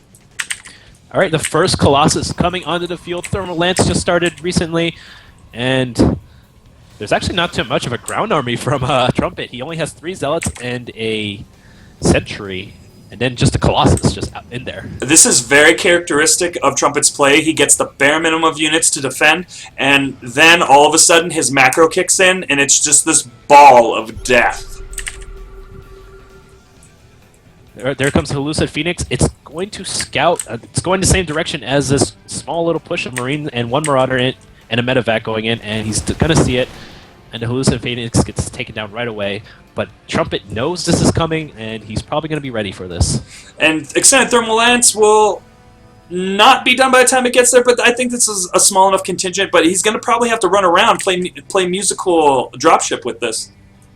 Right, I like this positioning from Trumpet. He's already putting Stalkers on the high ground, getting ready for that drop. He knows it's coming, and that Stalker is going to see it, and Dr. Foxer is going to manage to drop the Marines in, but they're probably going to be cleaned up pretty quickly. He knows that, and he's going to coming on out of there. Oh, nearly gets that dropship, but that dropship clutch getting out of there, and 2 more Marines being rallied out that way. I think that's kind of a mistake, or no, they're rallied on the. They're definitely rallied on that medevac, but no, that little bit of pressure was thwarted, and really, Trumpet is kicking it into high gear. Let's see. It's worker supplies are even, army supplies are basically even, but that's not a good thing when you're a Terran. You definitely want to be above the Pro. You don't want the Protoss. Protoss's army is so much stronger. So even if you're even, they have the advantage. Right. Right now, it looks for me, Trumpet's probably, correct me if I'm wrong, but it looks like Trumpet's going to be sitting back and just building up a massive ball. And just defending right now until he gets that critical number of Colossus, critical number of ground units, and he's just going to push in and mow down the Terran. Absolutely. We will be seeing a third come down, and again, that Templar Archives coming down right now. Storm will be researched shortly, and we're going to see a big AoE death ball that is going to be really hard for Dr. Foxer to take care of. Right.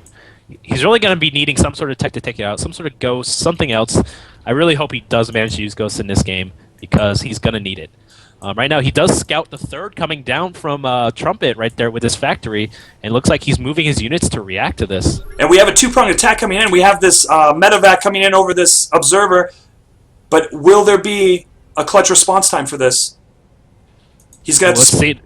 Trumpet's anticipating this, is moving his army towards the third, where Dr. Fox's army is, and the drop has actually succeeded in the main. Dr. Foxer is hitting those probes. There's only a single Stalker to try and fend this off. He needs to do a recall into that part of the base. Will he do it, or is he going to run back?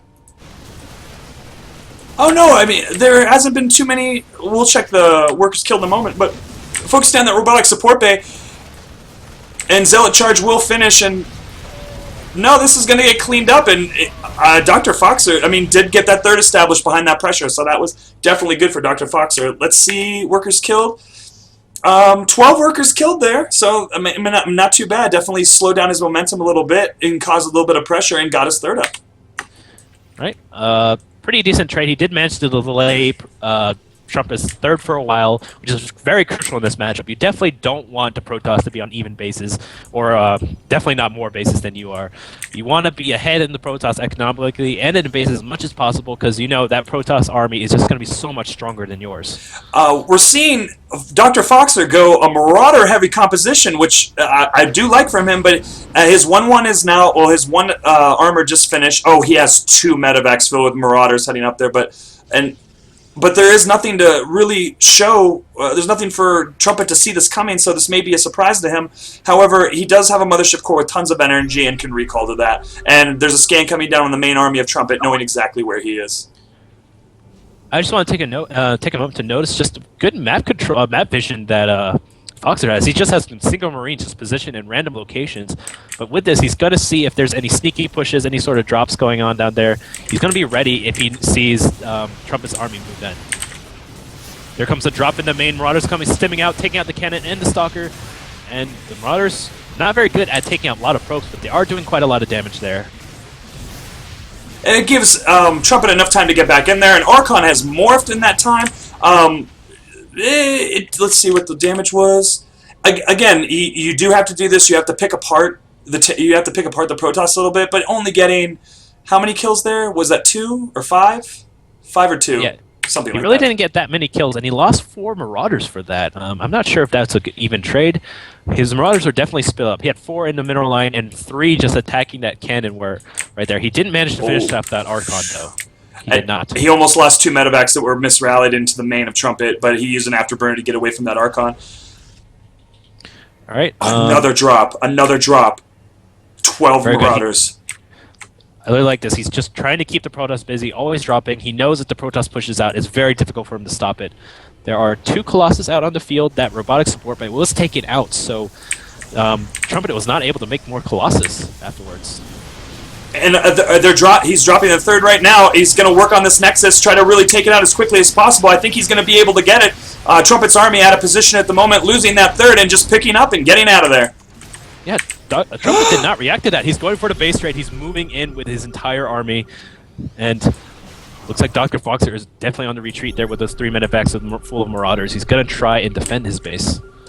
And with the AoE, I mean, Storms against Marauders is a little bit better, but however, it's still going to be super hard for him to stop this if he does decide to do it. Let's see the army supplies right now. 112 in favor of our Terran player, so it's a pretty even matchup, I would say, or a little bit more so. There's a very massive supply lead. There's 50 supply. Oh no, the Vikings managed to snipe out the Mothership Core. First Colossus gets sniped out, and the second one does not manage to get taken out, but maybe it does. Oh no, he's got the Dr. Foxer has the surround right now, and he was able to take out this army. Well, no, there's a lot of zealots. I mean, it's still kind of even. However, no, Trumpet's done it. Trumpet's done it. He's taken out the majority of Dr. Foxer's army. There's still a couple Vikings. He definitely needs to land those Vikings and try and take out those zealots. Right now, Trumpet's army is split up. Not too sure this is a good idea. A couple zealots at the natural, a couple zealots in the third. And there's still a single Marauder at the third of Trumpet, just trying to take out those warp gates. Those zealots took out a lot of workers, a astronomical amount of workers, and the advantage is definitely in Trumpet's hood right now. He just has to warp in a bunch of stuff. His economy's still going. However, what was that? Something was attacking. Oh, there's one Marauder just chilling in the third of Trumpet, and now. Oh, Dr. Foxer's moving out. He feels he needs to push on the momentum a little bit, but no, he needs to start making SCVs big time, getting his stuff resaturated. And what's the worker count right now? 43 to 53 in favor of our Terran player. Yep. The thing with that trade was that there was a lot of high value units that was lost in that engagement with Trumpet. He lost both of his Colossus, he lost his High Templars, a couple of Mortals. So a lot of his high value units were lost, and it's very difficult for him to remake it because his robotic support bay was taken out. So right now, all Dr. Fox has to do is get his economy reestablished and keep and make sure he keeps Trumpet on his toes, keeps dropping, keeps going all over the map, and making sure he doesn't manage to rebuild his massive army again. Wow, he is moving in the middle, and to look at the units lost and resources lost, it's in favor of Trumpet having only losing about 8,000, and our Terran player losing about 12. All right, here comes Engage. There's the stim. He's pre-spreading for the storms, and dodges that storm, dodges a second one, and looks like he's kiting back the Zealots pretty well. There's Vikings on the ground, gets hit by the storm, but it looks like the army of Trumpet's gone now. There's only a couple Archons left and the 2 Immortals. Will Dr. Fox clean it up? He does not. He does not. The Archons are super strong against mech units, or I mean, definitely against Vikings in general. So they tanked up that damage, and really we're seeing, well, the Terran still has the supply lead. How's his income? He doesn't necessarily have a bank rent, as a bank of gas, but not of minerals. I mean, it's a pretty even game right now. It's anyone's game. It really is. Now, finally, that third gets established for Trumpet. Trumpet's managed to secure future income. Dr. Foxer really needs to focus more on dismantling the Protoss army bit by bit, doing more drops. Really, he can't really do an all-out engage against this. The Protoss army is just really strong. What we didn't necessarily notice is Dr. Foxer is way behind on his upgrades. He's at 1-1 right now, and we have a 3-3 Protoss, so that's why he's won those battles so convincingly and not having as many units. So I think this momentum is in such a favor of Trumpet right now. It's going to be pretty much a miracle. I mean, he should be getting ghosts, or at least have one Viking. What's his Viking count right now? Only one. Of his Vikings engaged. Here comes the workers. Oh, that storm's only landed on the Zealots. It's actually pretty badly placed storm. And that time warp coming down, slowing down those Marauders, and that bio coming through there being sort of a meat grinder area. But the Colossus are somewhat out of position. But now Dr. Foxer's getting kind of a concave around this. There's enough Zealots to kind of stop it. Maybe? No! It's those upgrades, man! Those upgrades! Man, those upgrades are wrecking right now. The 1-1 versus the 3-3. Not a good matchup. There's a GG from Dr. Foxer. Trumpet taking game 4. The MVP of the UNM CSL team not holding back in this match. Definitely keeping on top of his macro. Getting those upgrades, which won him the game. Yeah, really. Those upgrades, really, Dr. Foxer had a larger army at all points. He had a good positioning. He dodged a lot of storms. The Protoss units were just stronger. They were 3-3 versus a 1-1 Marine Bio Ball, and that was just not a good engagement for him. And just to let everyone know, we are at game point for UNM. George Washington University, anyone on the chat, please scream for your players. They need your support. We need to bring this back. We need to get this going. OMG, LOL. You hear that, GW guys? We are at game point. Step your game up. Step that game up. But all games will be played regardless of winner, because honestly, this is all in good fun between individual players.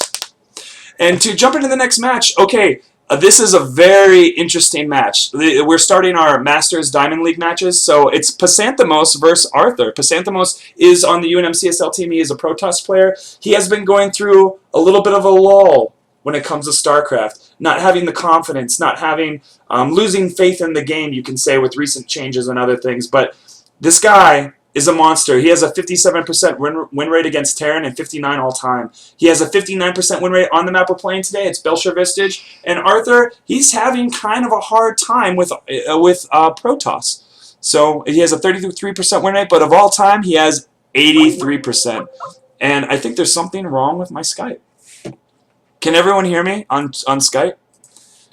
Can y'all hear me? It may be sort of weird. But he hasn't played on Belcher Vistage ever. Arthur's never played on Belcher Vistage. Isn't that weird? So, maybe not liking that map. I mean, there's certain choke areas that could be annoying for certain AoE things or getting surrounded, but, oh, cool. Everyone hears me. Awesome.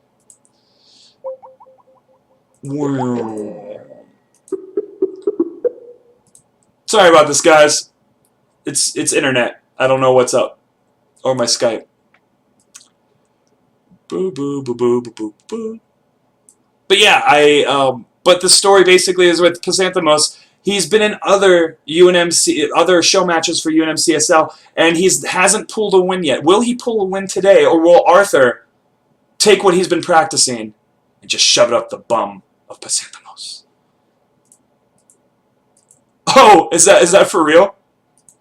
Yeah. Aww. Poor dude.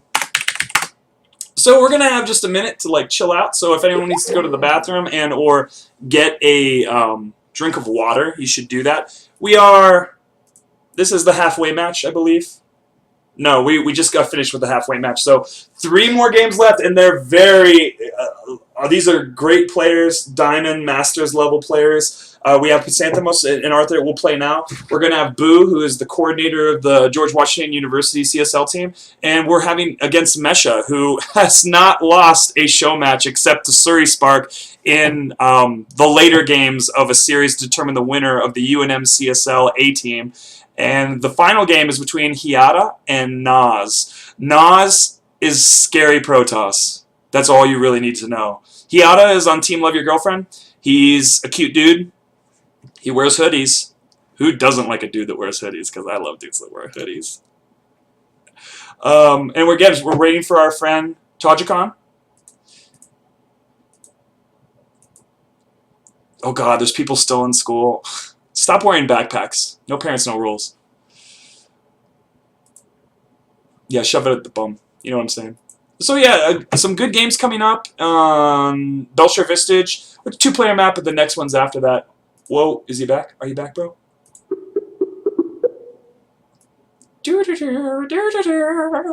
Are you on the other line? Are you on the other line? You could be. You could be. Sometimes I listen to R. Kelly, and all my conversations after that are like a weird R. Kelly musical.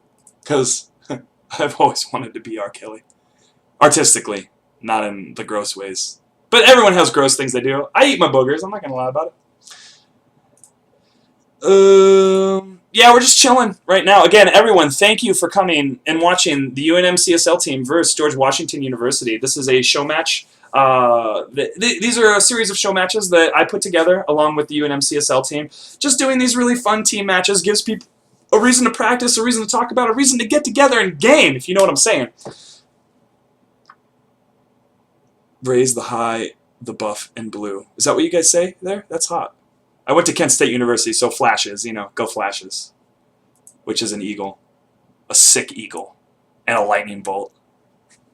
And if you want to get naked, you could. People did on campus. There's a lot of hippies there, too. But I'm sure there's hippies everywhere. Hey, Mike, are there going to be VODs posted of this? Of course, Cat Whale. There's going to be tons. I always post them. I always post them for you guys so you can show them off. I know there's family members who are like, oh, how did it go? How did your game go in space? Did you craft some stars? Did you use High Templar? I don't know if you have family members like that.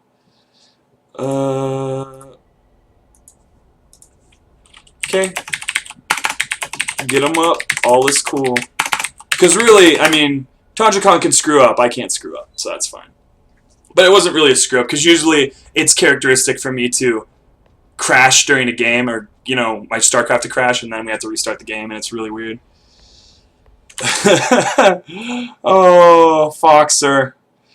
Wants vengeance. Maybe Arthur will be able to enact this vengeance.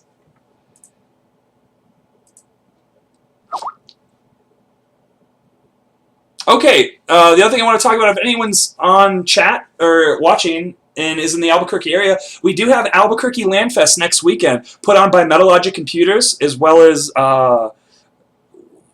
Gamers Anonymous Retro Gaming. So there will be a retro gaming lounge. There'll be a bunch of different areas areas to bring your computer. It's 3 days long, from the 20th till the 22nd, and there is actually a discount for $89 for a room. Anyone who's out there on UNM CSL, let's all chip in on a room so I can wash my face and have a place to poop. Okay? God, I wanted to make a video the other night just to like plead my case. That's like, I know you guys want to sleep on a floor, and that's fine. We'll probably still sleep on floors, but I want to be able to like go take a shower and feel fresh and put on jammies. Like, where are my jammies? I want to wear these. I want to wear these, but I want to be able to shower before I get in them because I know I have to play a show Friday night. It's crazy, but definitely go to LandFest. And thank you, Dr. Ted, for that link. It is a non-profit event for people. It benefits people. That's all I know. And I'm really excited to do it because I support gaming and people hanging out and doing really cool stuff. Still waiting for our friend Tajikon. He is chilling. Or Vinny Bellotti.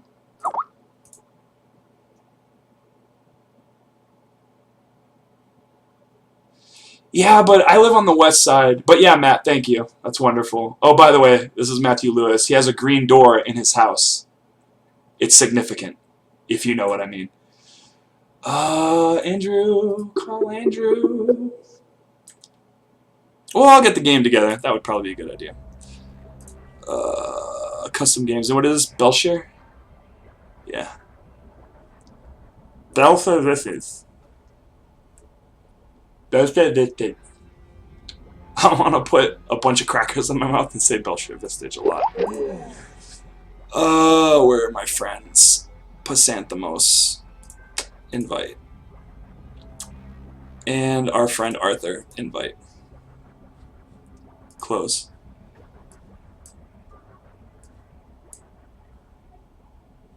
Okay. Just a moment, kids.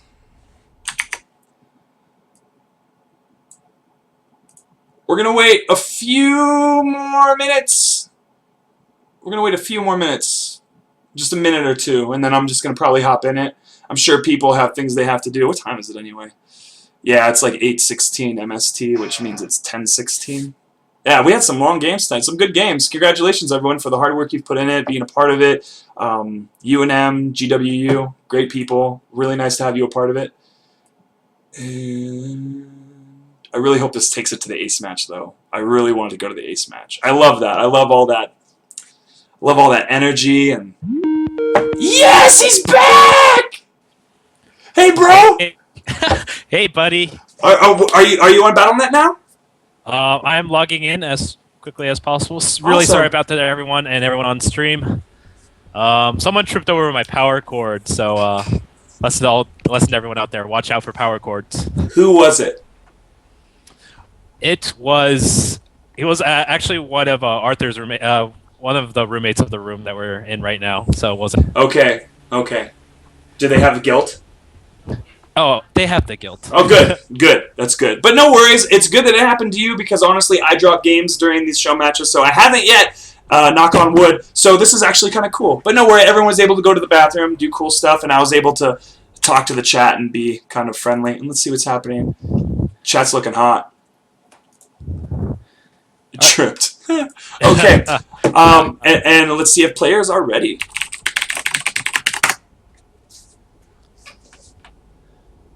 A moment here. Still, StarCraft 2 is still loading.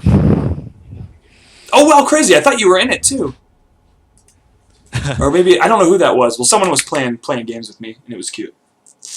Really? Yeah, and let me get that ad off of there. I want a picture of a beautiful man named Pachacon. That's all right. Toys R Us has a 3-day cyber sale. If you guys want to get really? Oh, yeah, but it's not really cool. I mean, what are you going to get at Toys R Us these days?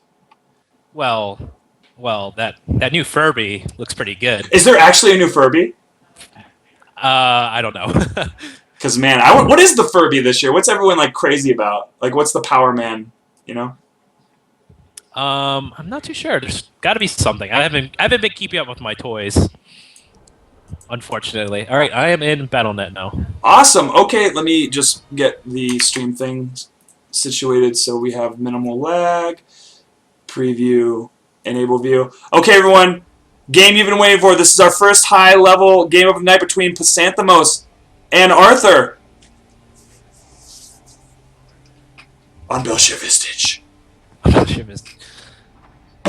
So, can you tell me more about Arthur as a player? What's been up with him?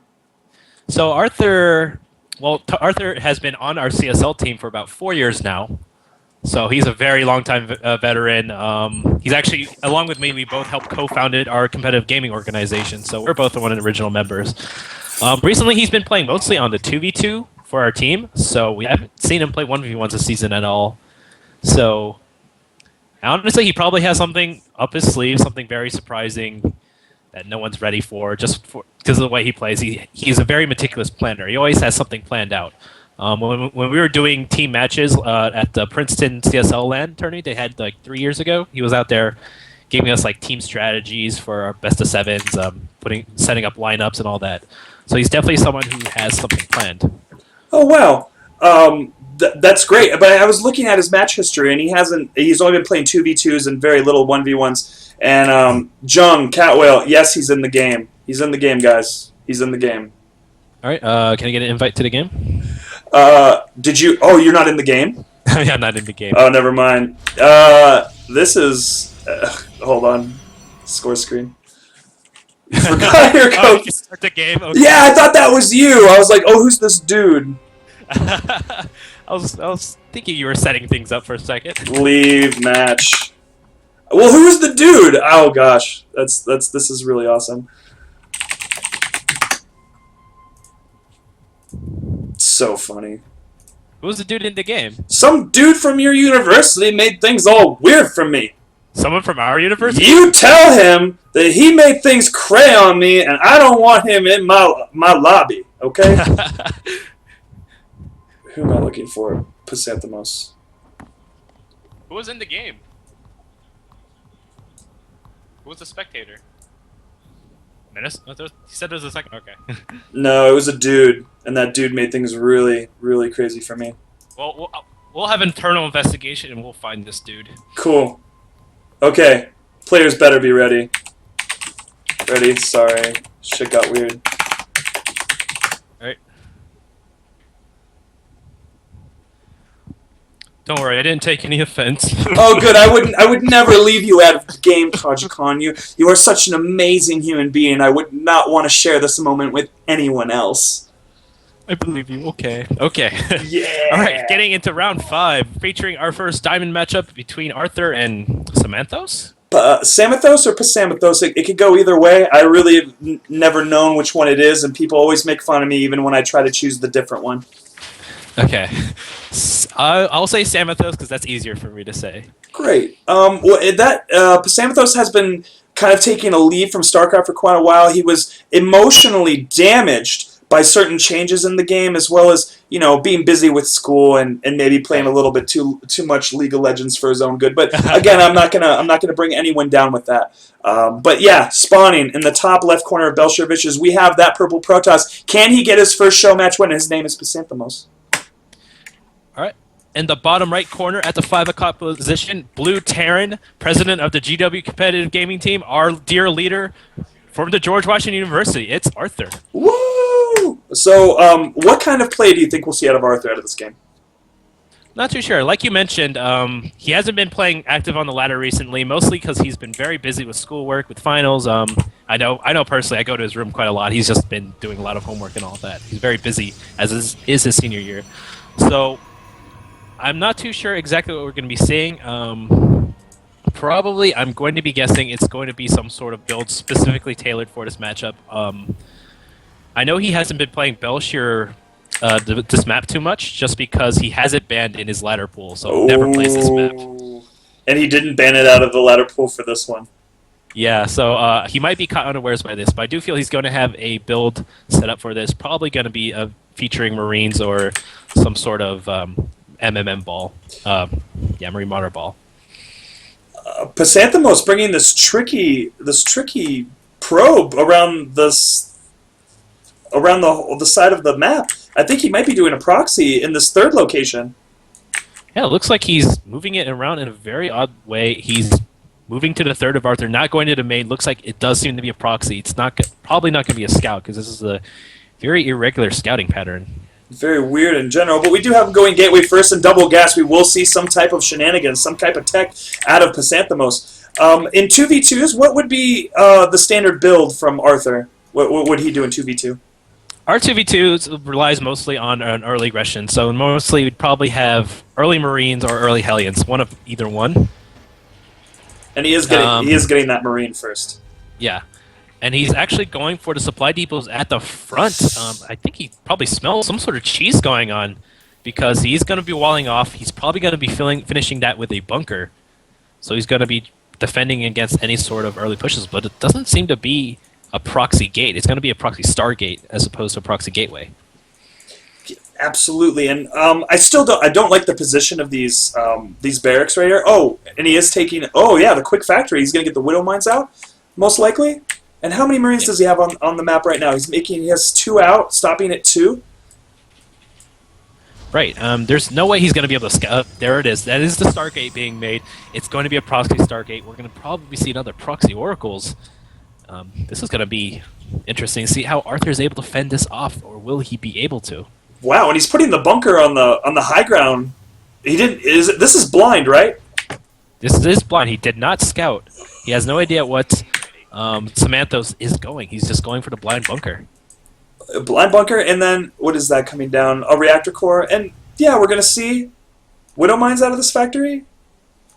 Maybe he's gonna need Widow Mines to try and fend off this pending Oracles. If he doesn't go Widow Mine, well, he's probably gonna be in a very bad position. We actually see a starport going down. He's gonna go for that early starport, and no, it's not a Widow Mine. It's a tech lab that's gonna be on that factory. So he's gonna go for a Banshee play. Yeah, it looks like it's gonna be a 1-on-1 Banshee play, Marines, Banshees, and I'm not sure if he's gonna be making anything out of that factory. He's probably just there to make the tech lab and to get the starport out. He'll just have enough Marines to take it out. But will he be fast enough? And yeah, this. I don't know. The Oracle's out. Oh, he's gonna walk right into that bunker. Oh my gosh!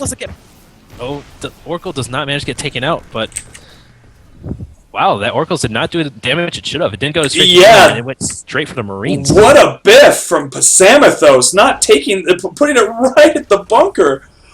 Oh, wow. So, only one, I believe. Yeah, one worker killed, and Pasamathos right now is getting his warp gate. He's getting 3 gates, and he's still getting gas.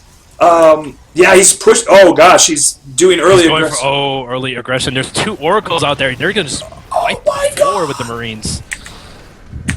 And pulling back. Gosh, he's so low. Those Oracles are so low, but they're still alive. And that forward pylon in the natural. This is, I mean... This is an all-in. He is going 3 gate star. There's 2 Oracles on the map. The warp gate just finished. He's going to be warping in units, and we see a... wow, we're going to be seeing a Raven coming out for Arthur. It's going to be a Raven build. Oh, like this. You see a Raven? I see a medevac. There's a Raven in the mineral line where the Marines are positioned. Oh, wow, I didn't see it. Wow, that's crazy, but... okay, so that factory's going up, but it's not going to see any of this stuff. And the Oracles are still alive, and they're just chilling at that base. Going to probably get one more warp in. And Stim and Combat Shields has just started, so this is going to be a really powerful push from Pasanthamos. And there are no units in that bunker. Arthur has no units in that bunker. He's positioned for an Oracles fight. And there's a Void Ray! There's a Void Ray, and he just takes out this uncontested... All right, there's and the Vikings tanking out Oracles are gonna be taking out the Marines, and SCVs are coming out to fend off this push. But yeah, and these Void Ray. Pasamathos isn't looking. He let them get the surround, but I mean, but here's another warping of Stalkers. Definitely gonna take out a lot. Oh no, Arthur has no units to fend this off. He only has 2 Marines and a couple SCVs. He was caught completely unaware and had no Marines in that bunker. He's just not ready for this. Not ready for this at all, and just getting taken advantage of by this very cheesy play. But again, he didn't do any early scouting to see, and he... And Chichi well played already, and Game 5 going towards University of New Mexico. Good game by Samanthos. Yes, Pasanthos winning his first show match. He's been in a few show matches so far, and taking that win. And let's get to... we saw a very cheesy play from both sides. I do feel Arthur was building for a Raven all-in. He's going to be a Raven Marine Marauder all-in, as he did have 2 racks on the tech lab. And on the other side, we saw a proxy gate into a 3 gate. It was not a proxy gate into a fast expansion like most Protoss do. It was an all-in proxy gate. Very strong and very good. And actually that UNM does take this best of 7. However, we are going to go through with the rest of the matches. They are high-level matches, and they will be really fun to watch. And maybe, for whatever reason, one of them get an advantage, and they act as their 2 games, and then they take the win! Do you think if we won one of those games really handily, would you consider that 2 games, and we can just take this into a ace match? Oh, we're definitely gonna take it to the ace match, and yes, we're gonna act as if it's the ace match that determines the whole thing, for sure. But let's go ahead and talk about the next players. So this is a very interesting matchup. It is a ZVT between Mesha and Boo. Boo being one of the first people I talked to from your organization, and Mesha being, he's actually a UCLA graduate that lives in the Albuquerque area. He is an awesome Terran player, very macro-oriented. He has 40% win rate against Zerg this season. He always struggles with Zerg, but in all of his show matches against Zerg, he has won, except for one time against Surrey Spark, who is the gentleman who won the entire A bracket for UNM CSL team. And he has a 47% win rate on Frost, and you know it's pretty even with Boo's. But Boo has a commanding 54%, 56% all-time win rate against Terran. And there's people hitting me up on Skype. Who is it? What's happening? Oh, This is funny, but it was funny. But no, do you have Mesha? And yeah, Boo, I just invited Boo's Mesha in. Cool. Boo is in the game. I forgot to rejoin the group chat, and I couldn't find Mesha for a second. Yeah, it happens. All right. Players, are you ready?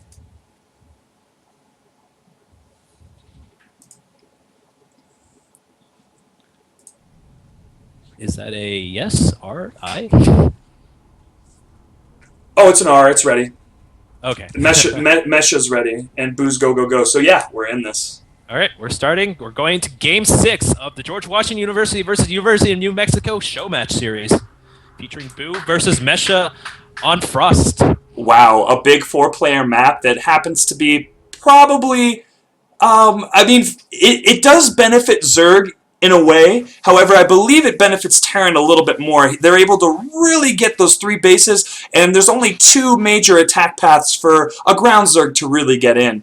There are those really pesky north and south locations. There's that little land bridge, which can be kind of annoying, but mostly I believe that that's annoying. I mean, it's annoying for Ling run-bys, and if there was a Protoss in this match, 4 Zealot warp into the low ground. But in the bottom left-hand corner, we have the Pink Terran, the man who has shown unparalleled macro. His name is Mesha. In the top right corner, we have the Red Zerg, the man of the hour, the star and sole Zerg player on the GWCSL team. We have Boo. That's a lot of pressure, being the only Zerg on a team. I mean, UNM doesn't have many Zergs. I think we only have one also. But you have an obscene amount of Terrans. We do have a lot of Terran players. So you could probably bet he has a lot of experience with ZVT. Oh, I basically know, and I've been lurking him also. He's been working super hard. He plays a lot of games. Right, he's been practicing. He's been really active this season. I'm really excited to see what sort of gameplay we see in this match today because I know he's been preparing hard. He's been practicing. He's going to be ready. And Mesha, he's a macro-oriented bio Terran player. He loves his Marine Marauder Medevac mine, and I mean there was the mine nerf, but I really think it's not that big. It's not big enough to really constitute enough bitching about it. I think it's sort of a good thing, but you know, even before I even thought Zergs were complaining that they kept dying, but it just meant they couldn't A move anymore. And you know, Zergs like to A move. Yeah, they really do. Nothing's easier than just getting like 50 banelings and just A moving. It doesn't even matter how well you split. You just have that many banelings. I know Boo definitely likes to go for the macro Zerg style. Standard, get 3 bases, get as many bases as you can, just max out on a huge flock of mutas and speedlings and get complete map control, which is ideal for this map. It's a very large map. There's 4 possible spawning positions, making it very difficult for there to be any sort of early game cheese. And so the Zerg can quite safely go for a fast expansion. And then they're going to be using highly mobile units like Mutalisks and Speedlings to take map control and try to keep the Terran contained as long as possible. If the Terran wants to move out, they have to move out across the entire map, and this is just a huge map. Completely. And I mean, from Boo, we did see that 15 hatch, 15 pull. He is getting gas right now for Ling speed, or maybe early lair, but probably Ling speed. If he's the macro player that I know he is, he's going to go for a 3rd rather quickly. And yeah. Yep. I don't see Mesha is not going for Command Center first. He's just going to wall off and get out that Reaper, do a little bit of scouting.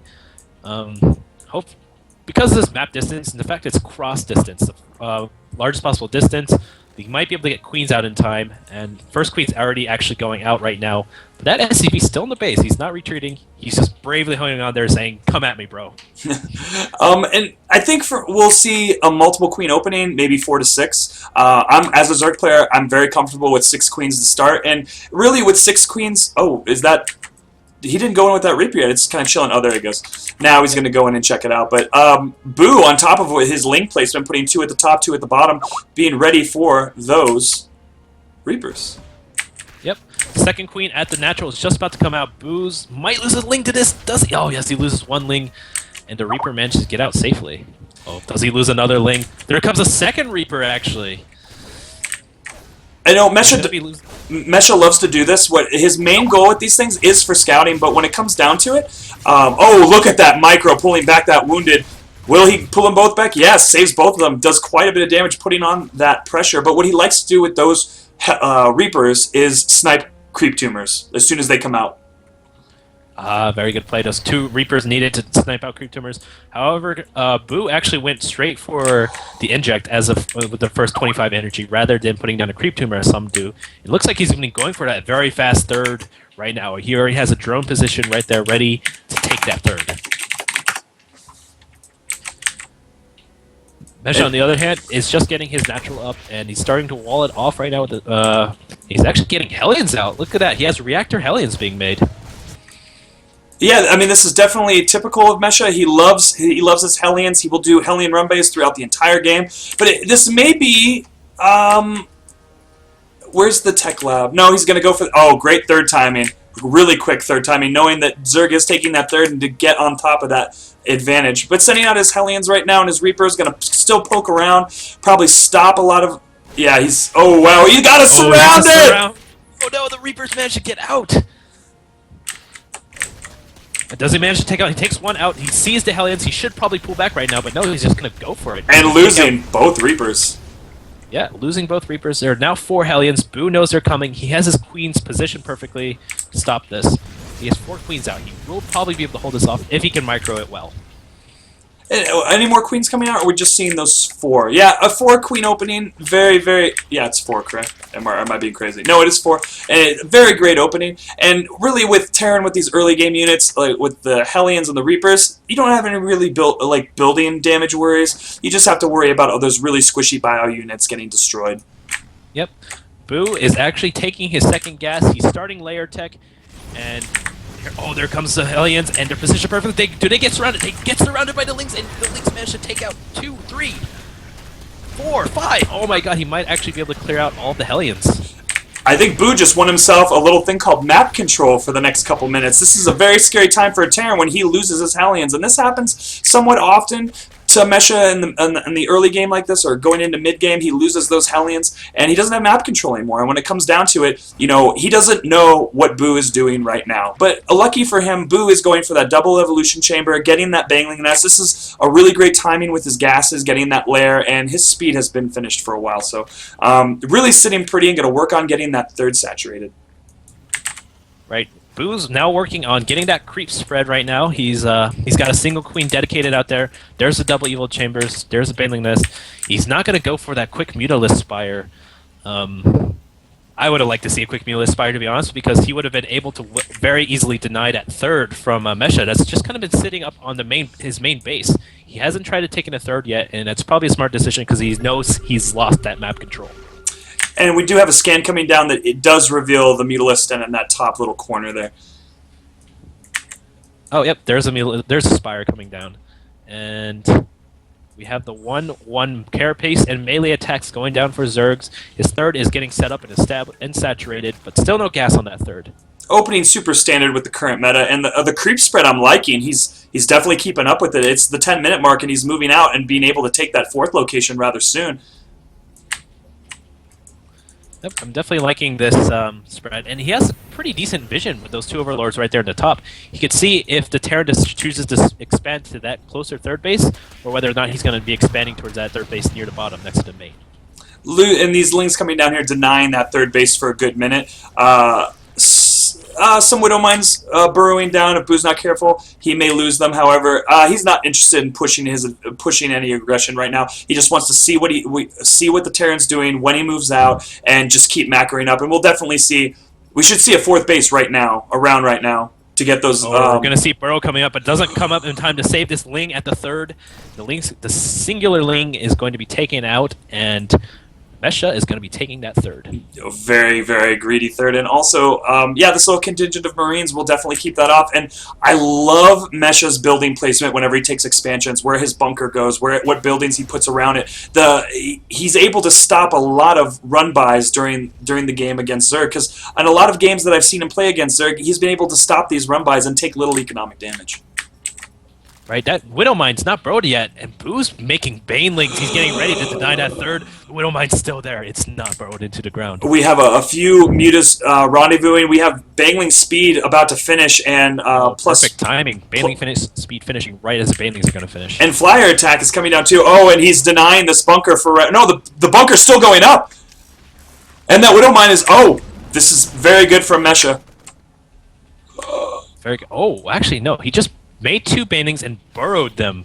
He's going to be going for some burrow Baneling shenanigans. This is going to be great to see if he can land those burrow Baneling bombs. Kind of as cool as nukes, in my opinion. Oh god, he's such a dirty Zerg. That's so awesome.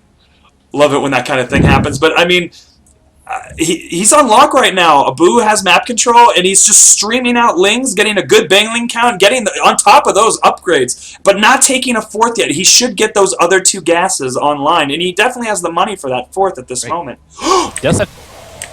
Oh, some Marines get cut out by the Bangling bomb, and now he's going to be pushing in towards a natural, I think. Yeah, he takes out the medevac, and he's going to be going for that 3rd, but the Widow Mine's going to activate and probably take out a crap ton of those Lings. Oh, he actually dodges it quite well. I mean, it took a real hit. However, there's just so much stuff here from Boo. I mean, a lot of units, and he's definitely going to work on this 3rd right now. He's repairing the bunker, which is great, but it's going to be gone, and these SCVs and mules are going to really bite the dust. Indeed, and now the 3rd has been denied. Will he be able to take out the 3rd or not? There's a single missile turret wrecking damage on to Boo's Mutalist. He's just lost 2 of them. Or not, actually, no, he just lost 1 and managed to save it. Oh, and one last Widow Mine hit. Those burrowed Banglings. Let's see if it works out. Let's see if he can bait him into it. Yes, and he gets it! Boo gets a Bangling bomb. That was sick. And he has 2 more, but now Mesha needs to be really careful. He needs to just, as units lost, it's kind of even. It's sort of even. Mesha definitely has more of a loss. Let's see units right now. We have 60 Lings, 7 Mutas, 421 Banglings against 26 Marines, 7 Widow Mines, and 2 Medevacs. Boo, commanding lead in this game. Oh, the Marines get caught out of position again. They're not anywhere near where they should be. Oh, a bunch of Marines, and there's the Banelings gonna... Oh, wow, the Banelings managed to land, and they burrowed down. And now, Mesha can't move anywhere near that. He knows there's Banelings everywhere. He knows the Mutas and the Lings. He just has more than... just has more than what Mesha has. Yeah, I mean, right now he's totally denying from getting that 3rd, really turning on that macro. Mesha has really met his match in this game. Boo, now taking that 4th. But yes, the clutch scan being able to reveal that there are burrowed Banglings around, and he needs to step on eggshells when doing this. He did save that 3rd. That 3rd is still operational. He has mules. However, Boo's income is out of control. He has almost 4,000 minerals. He's not maxed yet, but I'm sure he will be, and this Mutalist count is getting actually very scary. He's currently at 17. He's going to move up. If he moves into numbers past 20, it's going to be very scary for Mesha to have to deal with, especially with this Bangling count. Boo's doing a very good job right now. He's been denying his 3rd. He's building up to that critical muta count that you need just to be able to one-shot missile turrets and just destroy Marines regardless. And he's macroing quite well right now, other than the 3,500 mineral float. He has taken his 4th. He just has a massive army lead, and kind of Mesha's in trouble here. He just can't manage to hold off this. He can't even afford to do drops right now. And he's deflecting these mutas coming into his natural right now. What I'd love to see from Boo right now is get his hive, get his 3-3, because Terran's 3-3 is started and is about to hit the midway point. This will be a very scary part, and there's a run by. And the Banelings, they're going to burrow. Oh no, they don't manage to burrow in time. But they're going to move in, and they're just going to die to this. Oh, the Marines they're surrounded by Lings and Mutalisks, and the entire army of Mesha gets taken out. Great position. Such macro from Boo, and Boo's just really pushing it now. He's not going to go in though. He can it's down, and yeah, he's moving into the main of Mesha, and he's going to take out most of the stuff, and all the production facilities are putting stuff out there, but they're just going to pick it off. Boo has reached that critical muta count. He has 15 mutas on the map. The Marines are just evaporating right now, and those Lings are doing lots of work in the natural. The worker count is absurdly in favor of Boo. It's 35 workers versus 75 drones for Boo. And Boo being able to kill 34 workers this game is very sick. But the third is back down. He can't defend it. That's the thing. It's just going to be this whole idea of not being able to defend this. And all of the was a little bit too early. He just was not able to defend it. It came, and because he was trying to defend it, he's lost most of his economy. He's lost all of his army. I'm not sure how he's going to try and keep in this game, but he has to be. Oh, he has to rely on Boo making a really huge mistake at this point. Huge run by in the natural, just eating up tons of SCVs. There's a little bit of bio there to be able to pick it off, but he just burrows. Oh, it's the BM burrow. He knows the missile torch reveals him, but he's burrowing anyway. It's somewhat BM, but now there's Banglings in that as well. So I mean, he will be able to. Nope. Banglings actually managed to land a little bit. Mesha is definitely able to kind of push this off but for how long, really? There's so many mutas right now. Well, how many mutas are there? 23. Yes, this is a scary number of mutas to deal with, especially with a low bio count, and having to run back and forth from the natural to the main is really tearing Mesha apart. There is now Boo now has 3 times the supply of Mesha. Mesha has no mineral income. His mineral income is pretty much 0 at this point. While Boo is sitting pretty safely on 4 base. He's going to probably be trying to aim for the victory at this point. And he'll definitely get that victory. That Widow might not getting off a really great shot, taking out some of this bio, but that Mutalisk count is just heinous. What I'd like to see from Boo right now is to take every expansion on the map. He could probably do it, and yeah, he really should at this point. Right now, he seems to just be throwing units, just throwing units into Mesha's base without any sort of micro, without any planning, just A-moving. And really, at this point, he can afford it. His economy just allows him to as many units as he wants, and he can still come out ahead. Yeah, and I mean, honestly, I didn't have the production tab up right now, but just to know that 3-3, Melee, and Carapace are coming down from the Zerg player. Hive has been completed. I'm not seeing an Ultralisk then. I don't think Boo really cares. Has a huge advantage right now, and he probably knows, man, Mesha's just bleeding dry. Big hit with that Widow Mine, hitting all of the mutas, but none of them actually get taken out. Oh, so close! Ooh. That 3-3 armor, that armor carapace is going to level 2 on the Mutalisk, so they're going to be even more tankier. And right now, Boo is maxed out. He's just about maxed out, actually.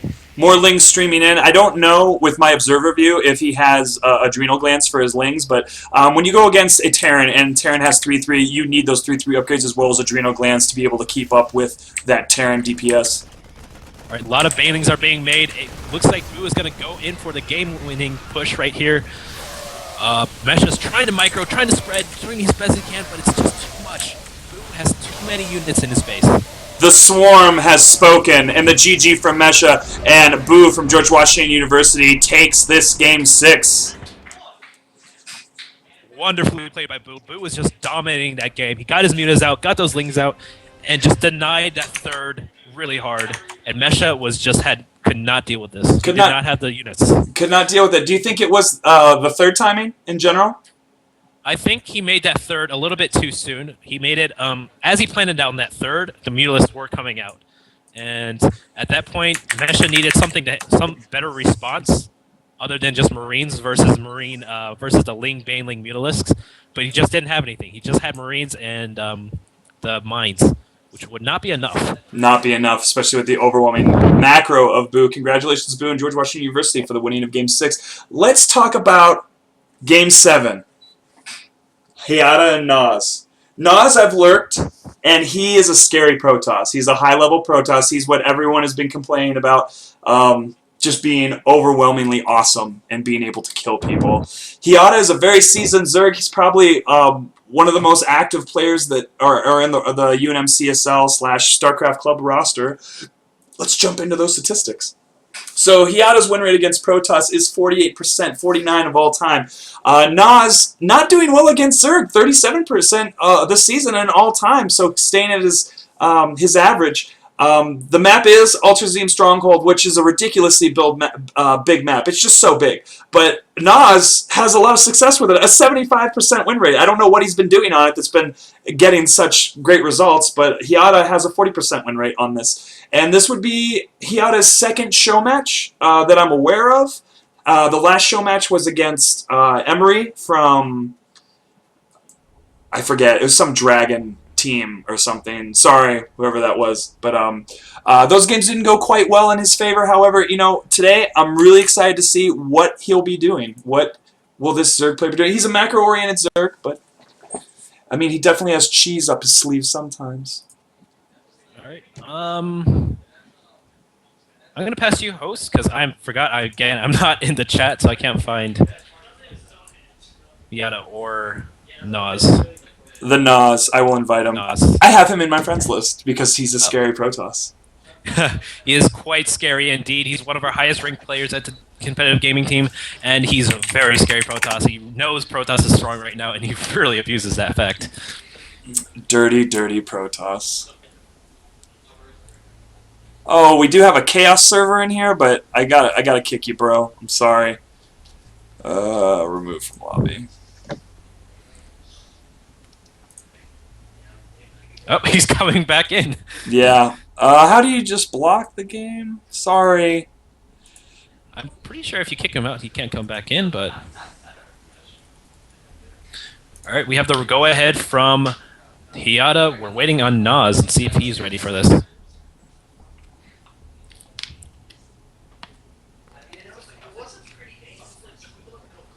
No, Talrain, I don't even know his name. Someone could probably type it. He was a nice kid. He's a pro. Yeah, he's in the chat right now asking Emery from Emery, but I don't know what that means. I hope it's a good troll, and I hope I fell for it. I hope you really got off on that one, if that was the case. Emery from Emery. The band? Okay, Nas is go, go, go, so we're going to head off into this game. Let me switch it up on this thing. All right, here we go. Get into the final game. Game 7 of the GWU versus UNM CSL SHOWMATCH series.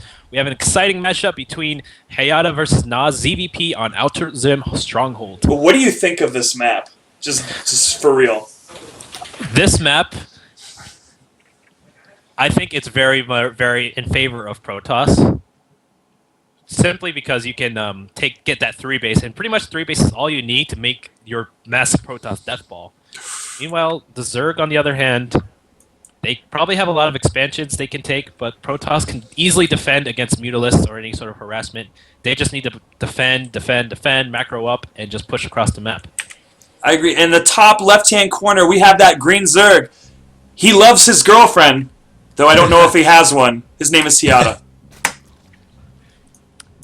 And the bottom right corner, the purple Protoss, the highest ranked Protoss, and in our team, we have Nas. So scary. So on this map, as a Zerg, I really hate it. It's too big. Even though Zergs love big maps and big open areas, the warp gate mechanic totally favors the Protoss because they can resupply their army a lot faster with the reinforcements. With a Zerg player, if I push another player's base, and I am counting on my reinforcements getting there quickly, I can't count on that because they're so far away.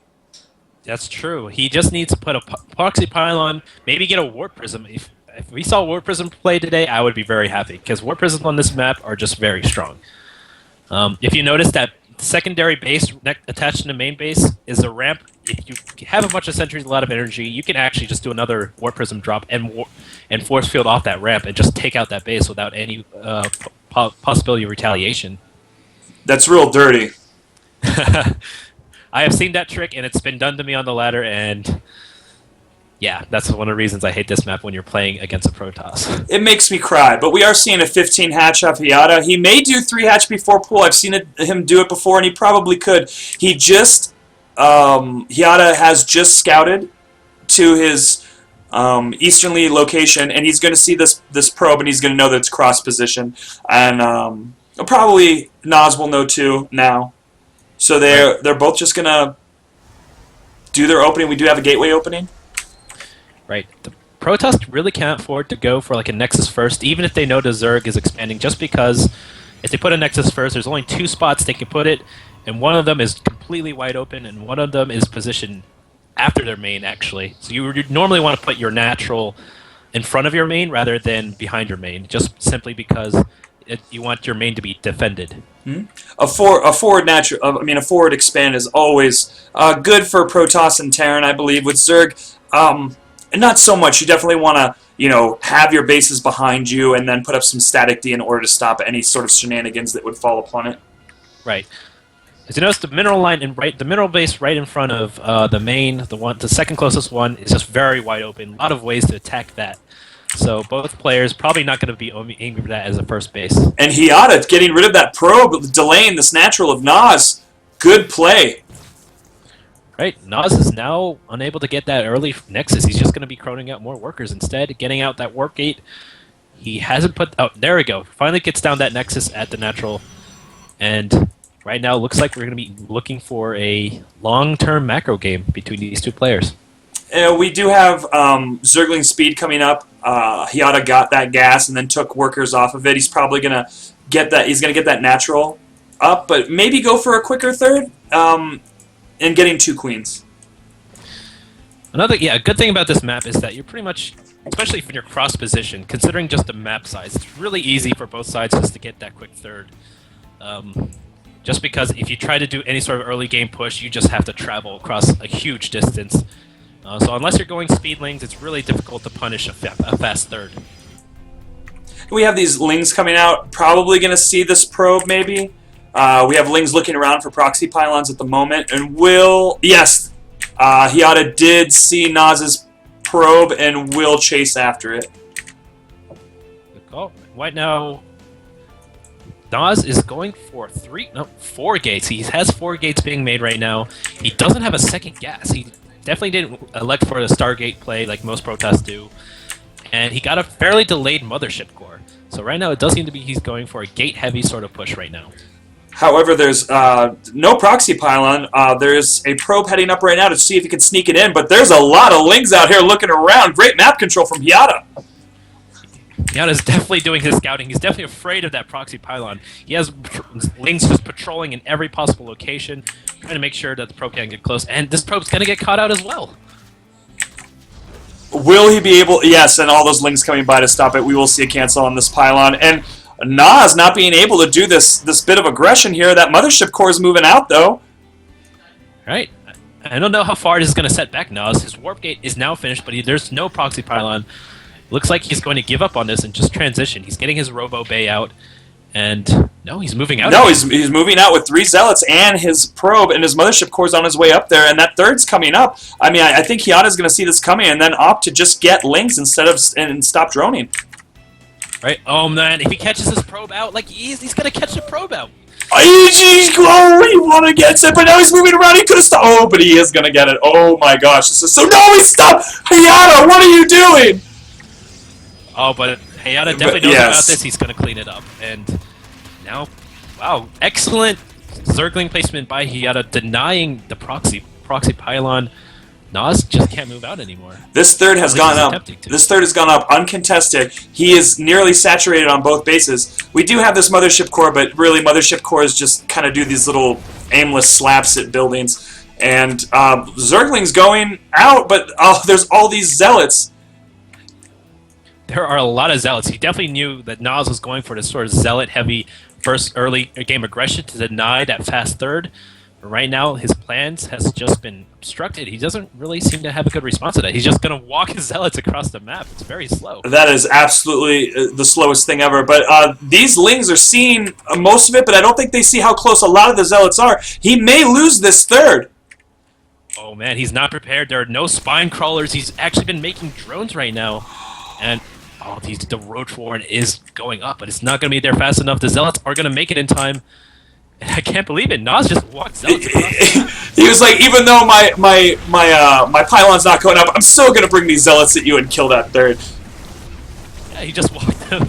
And right now, he actually stopped probing for a while, so this is kind of an all-in right now. He does not have any more probes being... Oh, he is making probes now, but there was a worker advantage for Hiata by 10 workers. Yeah, that's all he wanted to do, and if it got really dicey, he would have just recalled out of there in a jiffy. There's 3 spine crawlers going down 4, and there's a queen putting around creep. Nas is going to try to push this, but maybe he might not want to once he sees what's going on. Right, oh, there's... Go for it. Oh, perfect time work going in, but the spine crawlers are going to finish, so he's definitely want to pull back out of there. We're definitely going to see a recall in a few moments. The DPS from these Lings as well as these spine crawlers and these queens are going to just be a little too much, and he's going to lose a little too much. We are seeing probe starting again, no. And Immortal coming out. No, he's actually going in. He managed to take that one spine crawler, loses the Mothership Core. Second spine crawler gets saved by a clutch heal from the queens, but nope, still gets taken out.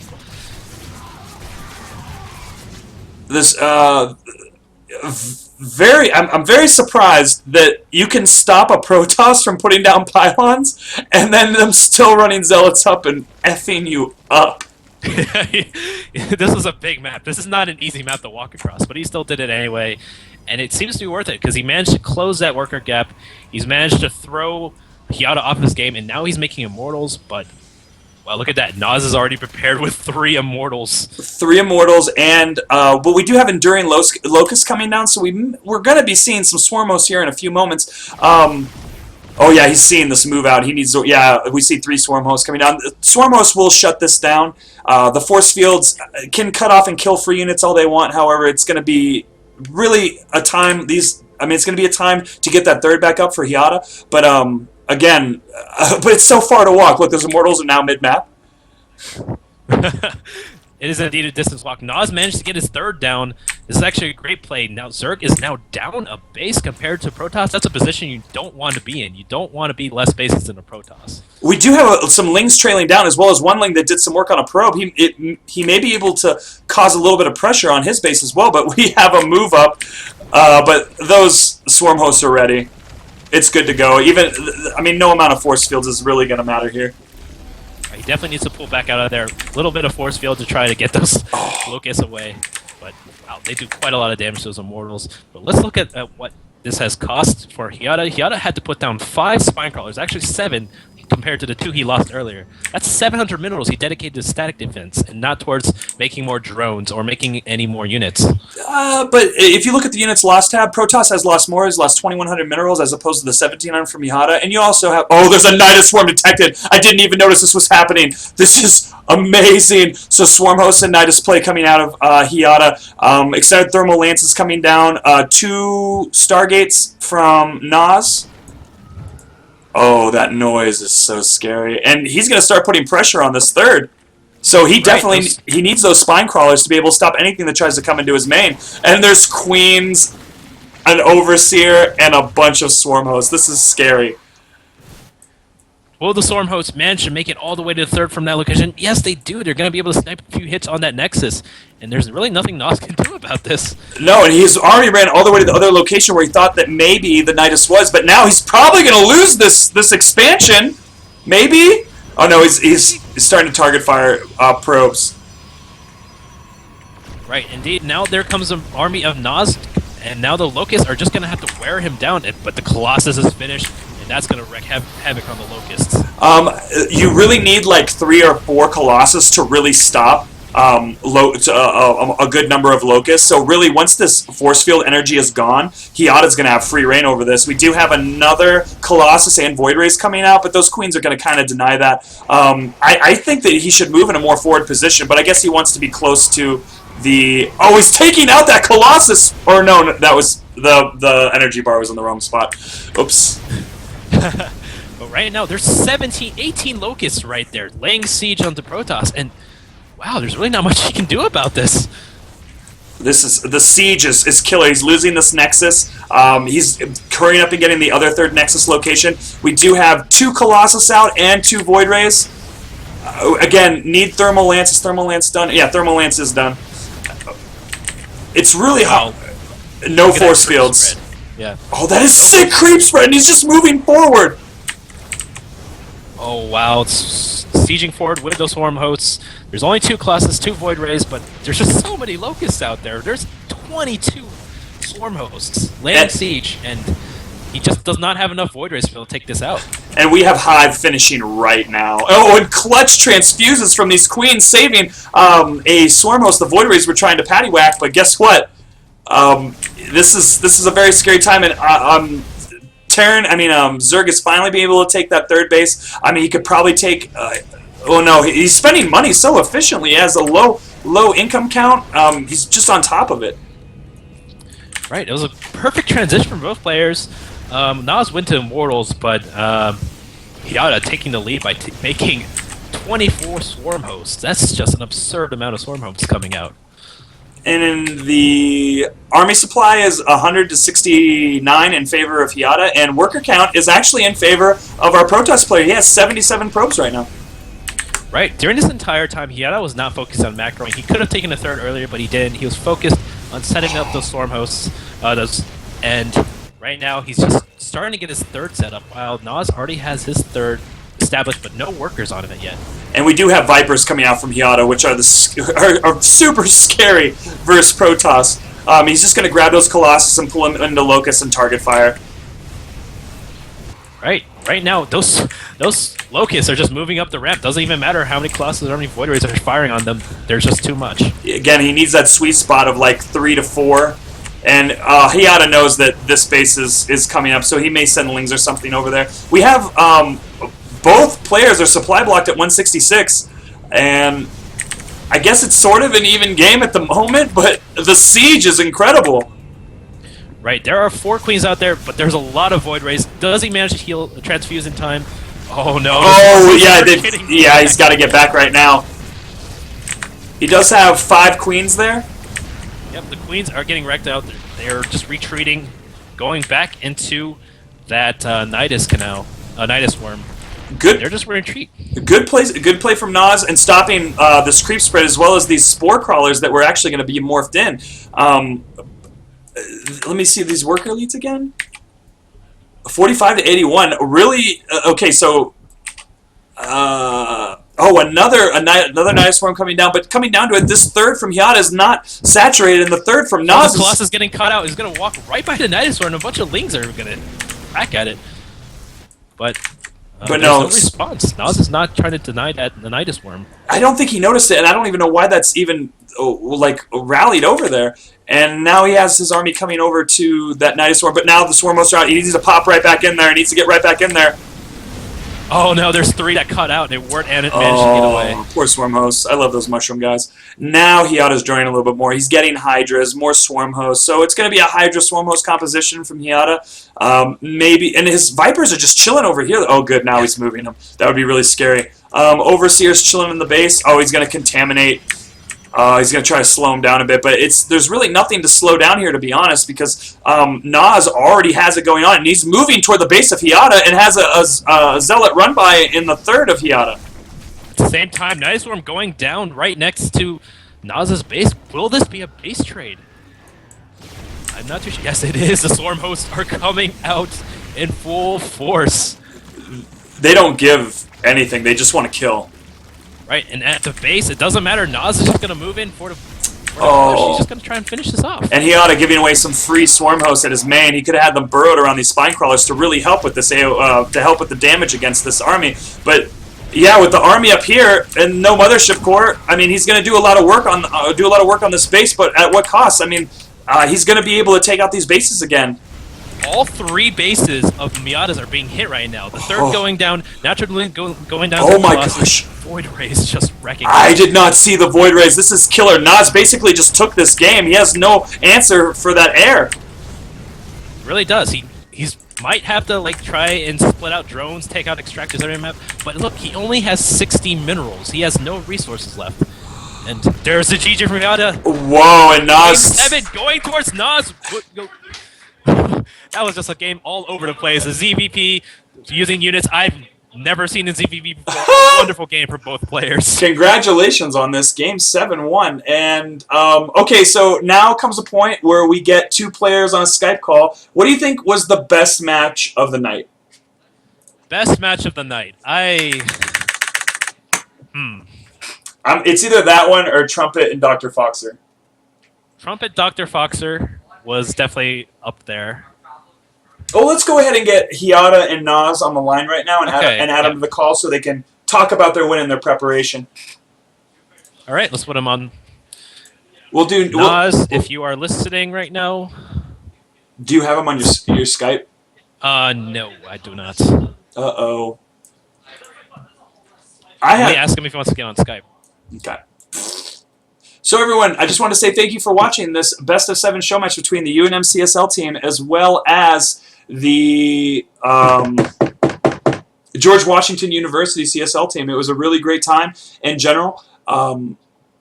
Just to let you know, we do these quite often, every so often. We're looking for more universities to be involved. If you're from Albuquerque and you'd like to be involved in some of them, just let us know. And I'm sure with George Washington University, they can put you together with some people that can help you practice as well as also be involved in such things. And we're about to get on 2 players. Just do a little after-game interview, and then we will turn off the stream. Again, main sponsor, Metal the Brand, which is my art thing. You can check it out at www.metal-the-brand.com. I do a lot of screen printing. If anyone needs t-shirts out there, I do commercial screen printing so I can do custom t-shirts for your body. Ooh, ooh, ooh.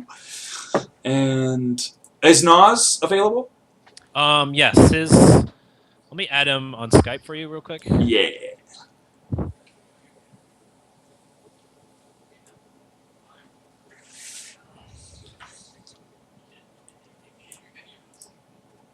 We might interview you if you want to come later. Stay around. We're only going to interview just one group of players. Just one, actually. okay. Yeah, because it's too long and viewers don't. I don't think viewers are necessarily interested. But if you guys would like to make a VOD to add to it later, I'm totally down with that. All right, we'll think about it. All right, let me get.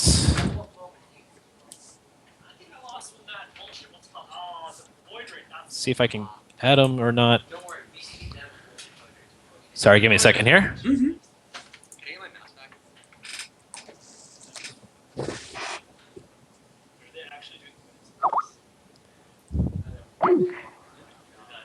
Okay, I tried adding him. I don't think he's on right now, so. Okay. Actually, we'll all add Hiata, and then we'll add the Nas as soon as he's available. And if you want to, do you know what his Yeah, I'll send it out to you right now. Yeah, what's his username? Oh, that's mine.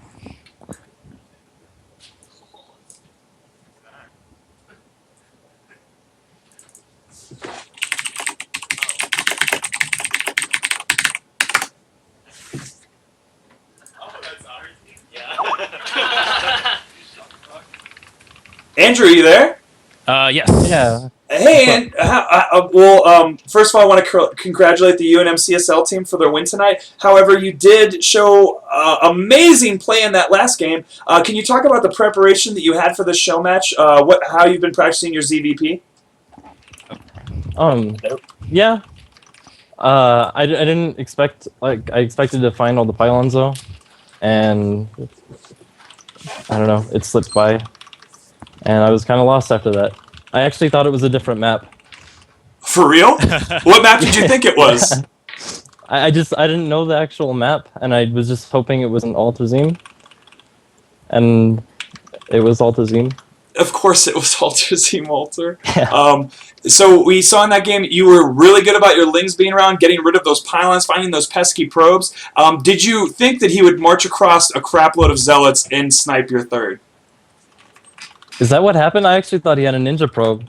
Oh no, he just No. across the map. He awesome. He walked them. He's really good. That was a really fun match. I don't know. I thought he had like a hidden pylon somewhere, but So what, that's awesome then. So with that strategy, the thing you did with Swarm Host there, that was really cool, and it's something I've never seen in a ZPP before. Was that something you were prepared beforehand, or is that something you just came up with on the spot? Yeah, it's one of my it's probably my favorite fallback build. Just because it's really strong and for Zerg 2 base. And I don't know, I've practiced it a lot. I just did it pretty badly that time. I see. No, I think you executed it very well. It was the match was very, very entertaining. You could tell that you practiced a lot and you were really comfortable with what you were doing. But let's actually talk to Nas. Nas, congratulations for winning Game 7 of this best of 7 show match. Thank you. Awesome. Can you tell us about the preparation? That was really fun, man. Can you tell us about... I laddered, I grinded a lot for, a few, amount of, days, maybe 3 or 4 days. I just grinded a bunch of games. But, I didn't really play that much throughout the season. But, I watched a ton of VODs. I studied, a lot of, I watched, a lot of, good Korean Protoss players and just, watch VODs and see what they did versus, every matchup. Just to, see, what the top of the ladder does.